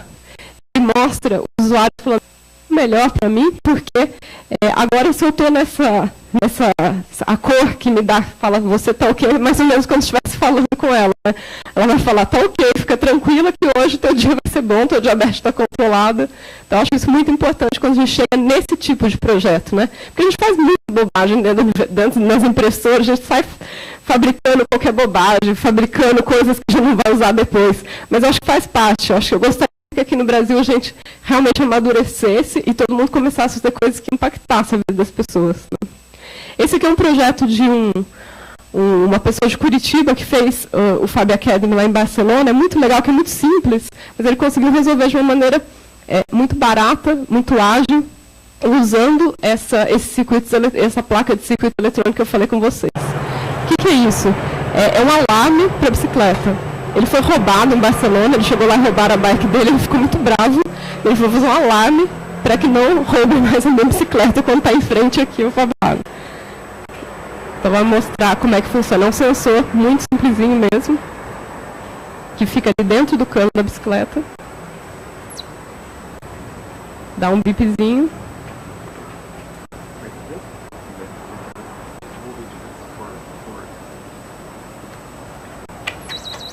E aí ele ativa quando alguém tenta roubar. Como que foi feito isso? Olha para você ver, aqui é o... Eu bato muito numa tecla que se a gente tem que passar para esse nível mesmo de fazer as nossas próprias placas de circuitos, por quê? Primeiro, porque fica mais barato, e segundo, que a gente consegue adequar melhor. Né? Então ele fez tudo isso que vocês estão vendo aqui no meio, a placa que ele fez, e cabe exatamente dentro da bicicleta. Eu vejo, às vezes, protótipos que são muito inteligentes, mas não dá para sentir a experiência exatamente. Por quê? Se você não consegue fazer pequenininho, encaixável, então se você usa sempre placas comerciais, não vai ficar desse jeito, não vai caber lá dentro, vai ficar uma coisa para fora. Então, assim, é legal usar um Arduino, usar uma breadboard para começar, mas, em alguns, como eles são grandes, Nesse caso, por exemplo, não serviria, não daria para colocar ali dentro da bicicleta, né? Então é legal a gente dar esse passo e a gente começar a fabricar, além das coisas, os próprios circuitos. Esse aqui é mais um pouco do processo. E esse aqui, para finalizar, eu vou passar para o último slide e vou voltar para cá. Eu vejo assim para o futuro, né? 3 coisas que o movimento maker está tendo, 3 caminhos aí, que eu acho que cada um vai por um, e eu acho que os 3 coexistem. O primeiro, que é o pessoal dos Estados Unidos, que está muito nessa onda de os makers vão virar empreendedores, né? Então vamos colocar tudo no Kickstarter e a gente vai inventar tudo. Existe um outro caminho que é muito legal também, que funciona mais na Europa, até de voltar essa coisa das fábricas locais, né? Da ideia de um artesão, de você ir lá e fazer suas coisas e tentar trazer essa mentalidade do bairro novamente. E tem uma outra corrente que eu tenho visto bastante, que é, então, como que a gente conecta isso com empresas, né? Como que as duas coisas se fortalecem. Eu gosto muito de um trabalho que a Airbus está fazendo. Eu vou passar esse vídeo aqui para terminar o vídeo bem rapidinho, de uma coisa que eles estão fazendo, que eles se associaram com os makers da cidade de Toulouse, onde eles ficam, e eles falaram, a gente quer aprender com vocês como é que a gente faz as coisas de maneira ágil. Porque aqui na Airbus a gente demora 10 anos para criar um avião, 5 anos para fazer qualquer alteração nesse avião, e a gente fica impressionado, como é que vocês conseguem fazer um negócio em uma semana? A gente quer fazer que nem vocês. E foi muito interessante, porque no começo eu ficava muito intrigada, falava, gente, mas eles são Airbus, o que eles querem com a gente, né? E daí depois, com muita humildade, assim, eles falaram, a gente sabe que a gente tem potencial para ajudar vocês em alguns pontos, e a gente sabe que a gente falha muito em outros pontos, que vocês podem ajudar muita gente. E esse foi o primeiro vídeo que eles lançaram, de um projeto onde a ideia era melhorar a visibilidade do piloto em solo, porque eles são muito bons voando, mas em solo o avião tem muito acidente, bater a asa, esse tipo de coisa, quando está em solo, né? E daí eles chamaram um grupo de makers, então, para ajudar a criar esse protótipo de uma câmera para ajudar o piloto. Bem rapidinho.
faço isso não para fazer propaganda para Airbus, mas porque quando a gente vê isso, a gente vê o poder que o movimento maker tem, né, de transformar uma indústria tão complexa como a indústria que faz avião, né? Você fala, avião é uma coisa tão complexa, e como que a gente pode ajudar? Eu estava conversando com a pessoa que mostrou isso depois da palestra, eles falaram, a gente teve que burlar várias regras dentro da empresa para conseguir fazer isso, porque não tinha qualidade nenhuma ali, não tinha passado por normas nenhuma, como é que eu ia colocar uma câmera de qualquer jeito no avião. Mas ele falou, como o movimento maker está crescendo tanto, as pessoas estão tão assustadas com isso, elas querem fazer parte de qualquer jeito. Então eu falo, vamos fazer junto, porque quase todas as empresas que eu converso, eles falam, não sei direito o que vocês estão fazendo, sei lá se isso vai dar certo, mas a gente sabe que a gente tem que estar dentro disso, senão a gente vai morrer. Então, eu fiz até uma vez na Feijão uma palestra com o pessoal, tinha um pessoal de metal mecânico, indústria muito tradicional. E chegou um senhorzinho no final e falou, não, eu odeio tudo isso que você fala, abertura, colaboração, não gosto de nada disso, mas eu sei que eu tenho que entrar nisso, senão a minha indústria realmente vai morrer. Então, eu acho que meu papel aqui é mais... Nesse movimento todo é mais de impulsionar e mostrar essas conexões e ajudar as pessoas a fazer esses projetos lindos para que a gente possa realmente chegar nesses projetos que vão facilitar muito a vida da gente, né? Então é isso. Já passei meu tempo. Obrigada.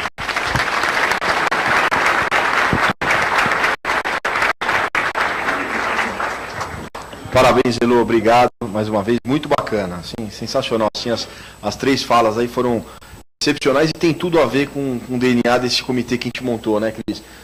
Quando a gente falou aqui para o SCAF 2 anos atrás que a gente queria trazer o empreendedor que ainda não era empreendedor para dentro da Fiesp e mostrar para a indústria o que vai ser o futuro dela, hoje vocês deram uma aula aqui, muito bacana. Pessoal, para a gente não perder mais tempo aqui, perguntas, vamos abrir alguns minutos aqui para pergunta. O pessoal tem o microfone aqui, a primeira pergunta aqui, se puder falar o nome e para quem você quer endereçar a pergunta. Eu só queria pedir para ser muito breve para a gente aproveitar e mais pessoas fazerem também. Lembrando que no final das perguntas nós temos o coquetel no 16º. Tá ligado? Por favor. Meu nome é Cláudio, queria fazer a pergunta para a Heloísa. Acho que vale para todos eles. Eu queria saber da relação dessas novas técnicas que a gente tem visto muito no Brasil. Qual a relação dos makers com os thinkers? Heloísa, tudo bem? Oi. Ok? Estava funcionando. Com os thinkers.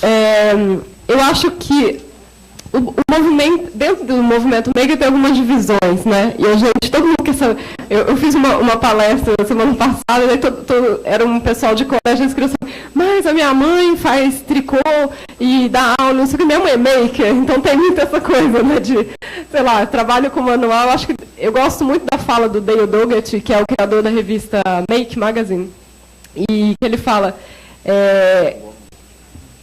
Pessoas que sempre produziram coisas com as mãos são makers, sim. Mas a grande revolução agora nos Estados Unidos eles usam muito esse thinkers, né? Que tem uma coisa já do pensar fazendo, né? Eles falam, o Dale fala, a grande revolução do maker hoje é que ele faz, mas ele faz junto com outras pessoas, né? Então, eu acho que está todo mundo dentro do mesmo movimento, mas a grande questão agora é como é que a gente compartilha esse conhecimento, faz junto e faz isso crescer de forma mais rápida e atingir e impactar mais gente, né? Boa. Próxima pergunta, por favor. Ali atrás tem. Boa noite, meu nome é André Scorzar, da 3D Criar. A gente também participa do Movimento Maker e eu queria que o Ricardo nos falasse como o Movimento Maker vai mudar ou vai quebrar os paradigmas nas escolas, do ensino básico, principalmente. Eu fiz um trabalho bastante extenso disso no ano passado. Eu acho que tem duas maneiras de entrar na escola. Uma é mais confortável para a escola, que são cursos extracurriculares, e aí não seria diferente do balé, da natação, do inglês, da robótica, enfim, tudo isso. E aí eu não acredito que mude nada. É interessante para aquela parcela pequena de crianças que vão trabalhar com isso, mas eu não acho que muda nada. E o trabalho que a gente fez, que é um pouco diferente de tentar levar isso para dentro da sala de aula.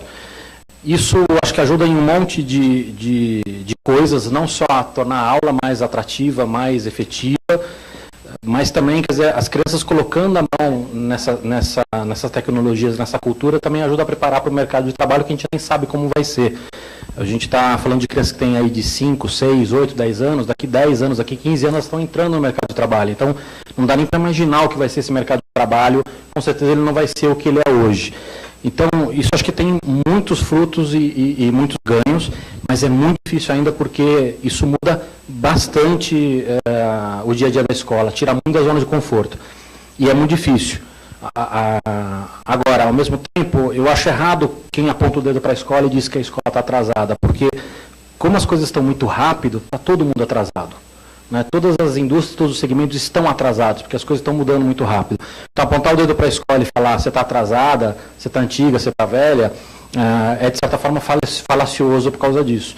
E não ajuda, né? Não colabora nada você falar que o cara está atrasado sem dizer para que caminho ele tem que ir. Por outro lado, eu acho que você tem movimentos em paralelo que podem mudar a escola, ou a concepção da escola, ou o que a gente espera da escola, não só no mundo todo, mas aqui no Brasil. Né? Você já começa a ter aprovação na legislação para você poder fazer educação em casa. Então, assim, é um tema muito complexo, mas o que eu acho que é importante é para quem é pai, para quem é educador, é pensar nisso. Daqui 15 anos, essa nova geração, ela vai ter uma realidade muito diferente do que é hoje. Então, não basta mais estar numa boa escola, não basta mais ter um bom curso de inglês, não vai ser aprender Esperanto ou Mandarim que vai resolver isso. Então, esses pais educadores têm que participar muito mais desse processo de educação, ainda que a gente não tenha a resposta de qual que é o caminho correto. Próxima pergunta. Olá, meu nome é Josemar, faço uma pergunta para o Ricardo também. Ricardo, voltando para 1995, eu me lembro bem dessa época, e eu estava trabalhando com hardware, e eu lembro quanto as pessoas começavam a programar um site assim, alguma coisa bem simples, e já começava a talvez valer algum dinheiro, mas ainda era um ceticismo das empresas em ter um website, e logo bombou e realmente foi uma coisa que eu perdi. Eu tenho já 36 anos e eu vivi essa época. Hoje, com o movimento Maker, a gente imagina que o caminho seja materializar seria o quê? Materializar todas as minhas ideias ou facilitar isso para as pessoas, ou também fomentar a educação em cima da cultura Maker, como você estava falando agora sobre as escolas, né? Fazer com que as pessoas interajam mais e construam juntas um produto, uma ideia, ou facilitem algo no seu bairro, como a gente viu aí, está vendo na televisão, a divulgação, né? O que se aponta aí em paralelo com 1995, conforme eu acabei de te falar? Obrigado. Eu acho que a analogia com a internet é muito boa em todos os aspectos. Então, se em 95 você perguntasse para mim o que dá para fazer, dá para ganhar dinheiro, dá para mudar o mundo para melhor, dá para fazer tudo isso. Então, é muito, muito amplo. Mas também serve como analogia do que você falou de falta de conhecimento, de ignorância, de preconceito. Aqui tem 3 exemplos de pessoas que estão abrindo esse caminho e tomando picada de cobra, fechada nas costas. A gente faz isso porque nós somos assim, né? Não é exatamente uma escolha lógica. Mas você tem esse preconceito que você tinha com a internet, você tem também em relação ao movimento maker ou indústria, seja ela qual for, porque é uma mudança e geralmente é difícil acreditar na mudança e sair da zona de conforto. Pega o exemplo do Arduino. Hoje muito menos, mas cansei de escutar de engenheiros que Arduino era coisa de criança. Eles estão acostumados a lidar com outro tipo de ferramenta que você consegue ter uma escala num produto muito mais barato, mais rápido. Mas hoje praticamente todas as grandes empresas que trabalham com esse tipo de prototipagem estão abrindo mão e estão fazendo coisa com Arduino, porque percebem que é mais fácil, é mais barato e tudo mais.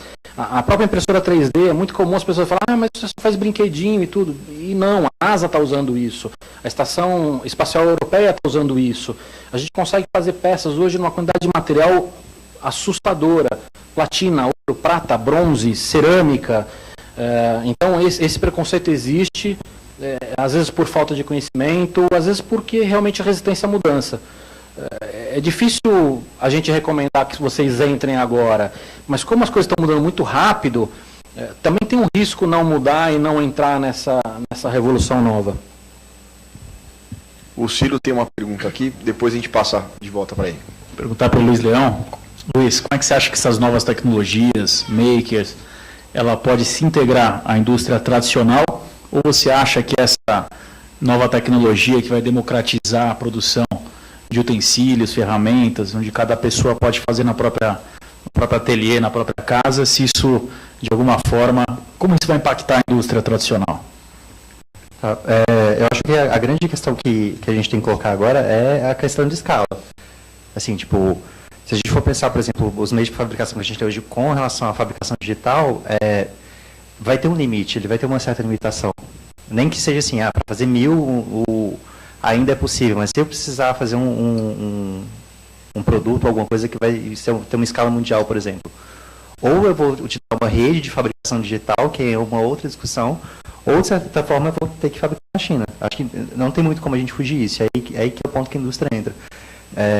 Eu vejo uma outra coisa também, que cada vez mais, acho que como a Elo bem exemplificou, assim, a indústria está começando a utilizar os processos da fabricação digital e o aprendizado desse movimento que está crescendo, não só o movimento maker, mas no sentido de criar negócios mais ágeis, de criar metodologia para criar produto de uma forma diferente do que aquela que era pesquisa e desenvolvimento de 1 a 10 anos, até fazer um produto final, até chegar no mercado consumidor. Isso está acabando, entendeu? O que eu acho que vai acontecer nesse caso é que a gente está voltando para um processo em que as pessoas estão readquirindo a capacidade de fabricar coisas. E isso, eu acho que, pensando do ponto de vista da indústria, é muito bacana, porque não está só na mão de uma pessoa fazer isso, né? Está na mão de todo mundo. E mais do que nunca, acho que a gente está numa linha que a gente está perdendo aquela questão de propriedade de segredo industrial, né? Não se trata mais de saber, por exemplo, sou só eu que detenho a informação para fazer exatamente esse item. Porque acho que a gente já caiu a ficha de que, se a gente não compartilhar, o diferencial competitivo não está no fato de que só eu sei aquilo. O diferencial competitivo está no fato de que eu sei fazer aquilo e tem um monte de gente que está em volta de mim fazendo a mesma coisa. Boa. Próxima pergunta. Meu nome é César Filho, sou da biotecnologia. A pergunta vai para o Leão. Leão, eu tenho visto muito nos Estados Unidos o crescimento de biohacking e biomakers. E eu queria saber se você conhece iniciativas assim no Brasil e quais são os desafios para a dispersão dessa nova forma de fazer ciência, que produtos você vê e que impacto isso vai ter na vida das pessoas. Legal. É bom você citar biohacking, que é uma das linhas também de trabalho, inclusive dos hackerspaces, né? Aqui o Garou mesmo, ele tem algumas pessoas que estão preocupadas com essa questão de biohacking, fazendo alguns projetos. Não só isso, o próprio FabLab, se não me engano, a gente chegou a fazer lá na Vila Madalena um evento focado em biohacking também. Eu particularmente é uma área que eu não gosto muito, então não vou saber te dar informações mais completas sobre isso, mas porque a minha linha é mais integração de web com o IoT, embora eu também acho que o IoT vai estar inserida dentro desse processo, tá? Principalmente se a gente for pensar, por exemplo, na questão de montar uns instrumentos que vão fazer, por exemplo, a parte de... Quem mexe com biohack sabe que tem um esquema de capela para fazer a esterilização do que você vai trabalhar, enfim. E eu acho que está acontecendo, embora o Brasil a gente sabe que é um pouco mais lento, mas tem muita gente fazendo isso.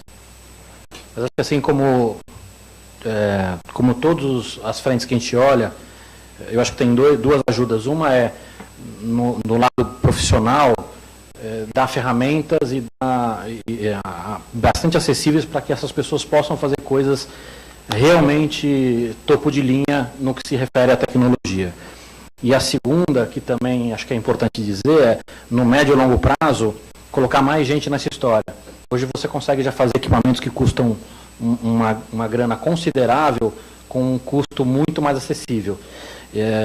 E aí ampliar a quantidade de pessoas com acesso a isso é fundamental para a gente começar a ter mais talentos trabalhando com isso. E gerando mais exemplos também. A história do exemplo é muito relevante. A gente precisa de exemplo, né? Zuckerberg não é exemplo para o Brasil. Esses moleques que criaram esse negócio é um exemplo muito melhor, né? Eu sou mais bonito que eles, eu consigo fazer isso também, né? Zuckerberg, não sei se é um bom exemplo para cá. Próxima pergunta. Bom, não é nenhuma pergunta, é mais um bate-bola entre o Leão e... Desculpa, uma bate-bola não vai dar, é verdade, é só um chute. Chuta. Hoje, se eu pegar a internet das coisas e eu considerar que a domótica ela é uma internet das coisas melhorada, ou seja, a domótica é uma internet das coisas pro online, né? E considerando que a domótica tem mais ação humana, como que a domótica, ou praticamente a extinção da domótica para o futuro, aí eu estou pegando aí fabricantes grandes, estou pegando indústria como a Bosch, eu estou pegando a Hornell, então assim, são empresas grandes que hoje atuam muito forte dentro da domótica. Então a tendência, claramente, é ela cair para dentro do IoT, correto? Tá. Quando você fala de domótica, quem não conhece o conceito, é a parte de automação voltada para casa. E aí, quando você vê hoje os players, tipo quem está trabalhando isso, o Philips, por exemplo, ela já tem integração com nuvem. O esquema da Amazon já integra com toda a parte de automação da Philips, por exemplo. Acho que a pergunta que você tem que se fazer é até em que ponto que a casa ela vai ter sensor suficiente para ultrapassar a domótica e começar a ter uma resposta mais automática para as pessoas. Acho que, como eu falei, o grande desafio da internet das coisas é ignorar o fator humano, porque hoje o conceito inicial de internet das coisas é tirar o fator humano e, a partir disso, usar a Big Data para ter alguma resposta. Tá? E hoje o que a gente tem ainda não é isso.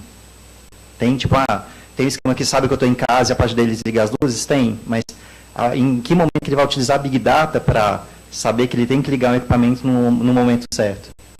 Tem algumas coisas rolando, né, mas não está tão... Mas é importante entender que a casa é só um pedaço pequeno disso. Quando a gente fala de internet das coisas, são tudo. É a bicicleta, é o carro, é o que você quiser. Então, para dar um exemplo, daqui a algum tempo, uma quantidade muito grande de carro vai estar dirigindo sozinho. Quem é que vai ensinar esse carro a dirigir sozinho? Pode ser que seja a maneira que o Leão dirige, pode ser a maneira como eu dirijo. Né? E, quer dizer, da onde vai vir essa análise? Pode vir de Big Data, pode ser de uma inteligência artificial, pode ser de uma maneira que um programador analise como as pessoas dirigem e ensine para o código. É muito mais amplo do que isso, inclusive dentro de casa. Num dos cursos que a gente fez, as crianças levaram para casa um kit para medir temperatura e pressão e ficar mandando para a nuvem. Mas depois a gente fez uma discussão e uma das crianças, uma menina, ela falou, putz, mas se eu usar o infravermelho, que é o LEDzinho do controle remoto, e eu botar ali, eu consigo saber o que eu estou colocando no canal, e eu falo um desses para meus amigos, e eu vou saber o que eles estão assistindo de desenho. Ela criou um Ibope de criança. Né? Então, eu acho até que seria legal investir nisso, mas o ponto é muito maior do que a gente imagina, porque a gente não consegue ainda ver todas as possibilidades que isso pode trazer para a gente. Pessoal, a gente tem mais de 10 perguntas escritas aqui. Como te convidou o pessoal para ficar aqui no 16º andar, eu peço a compreensão de vocês aí de a gente fazer as perguntas lá em cima também. O Cavalini vai fazer um sorteio aqui, né, Cava? Se puder já... Quer vir aqui já para já organizar? Vocês podem mudar, eu vou sortear os livros, esses kitzinhos também do... Enquanto o Cavalinho vem aqui, e peço, pessoal, por favor, até para todos subirem também, para vocês não atacarem os três aqui. Vamos conversar com eles lá em cima, eles vão ficar no coquetel com a gente aí. E vamos lá, vamos para o sorteio. Bem simples, eu fiz um aviãozinho, dentro do aviãozinho tem dizendo exatamente o que é. Vou sortear os livros, sortear esses 3 impressos aqui bonitinho. Quem não ganhar depois é só ir no site dos caras lá. E tem também uma vaga num curso meu de Arduino, uma vaga num curso meu de impressão 3D. Então, por favor, pode jogar. Natália, chama o pessoal aqui para te ajudar, os voluntários aí. Vamos ver quem tá bom de mira. Vai, Natália, vai que a gente tem que terminar no horário aí. Ô, Natália, o pessoal tá indo aí te ajudar e você está fugindo, ó. Tá de falar, meu.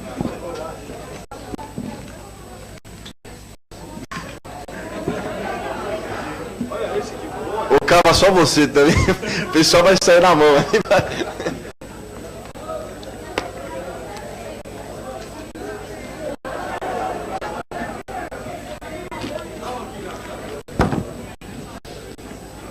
Foram todos? Boa. Foi, Cava? É isso? Pessoal, pessoal, muito obrigado a presença de todos, aos nossos 3 palestrantes aqui, Elô, Luiz, Cavalini. Em nome Em nome do nosso presidente Paulo Scaff, eu queria convidar todos aí para o coquetel no 16º andar. Esperamos todos vocês lá em cima. Pessoal, ajuda os três aí a subir.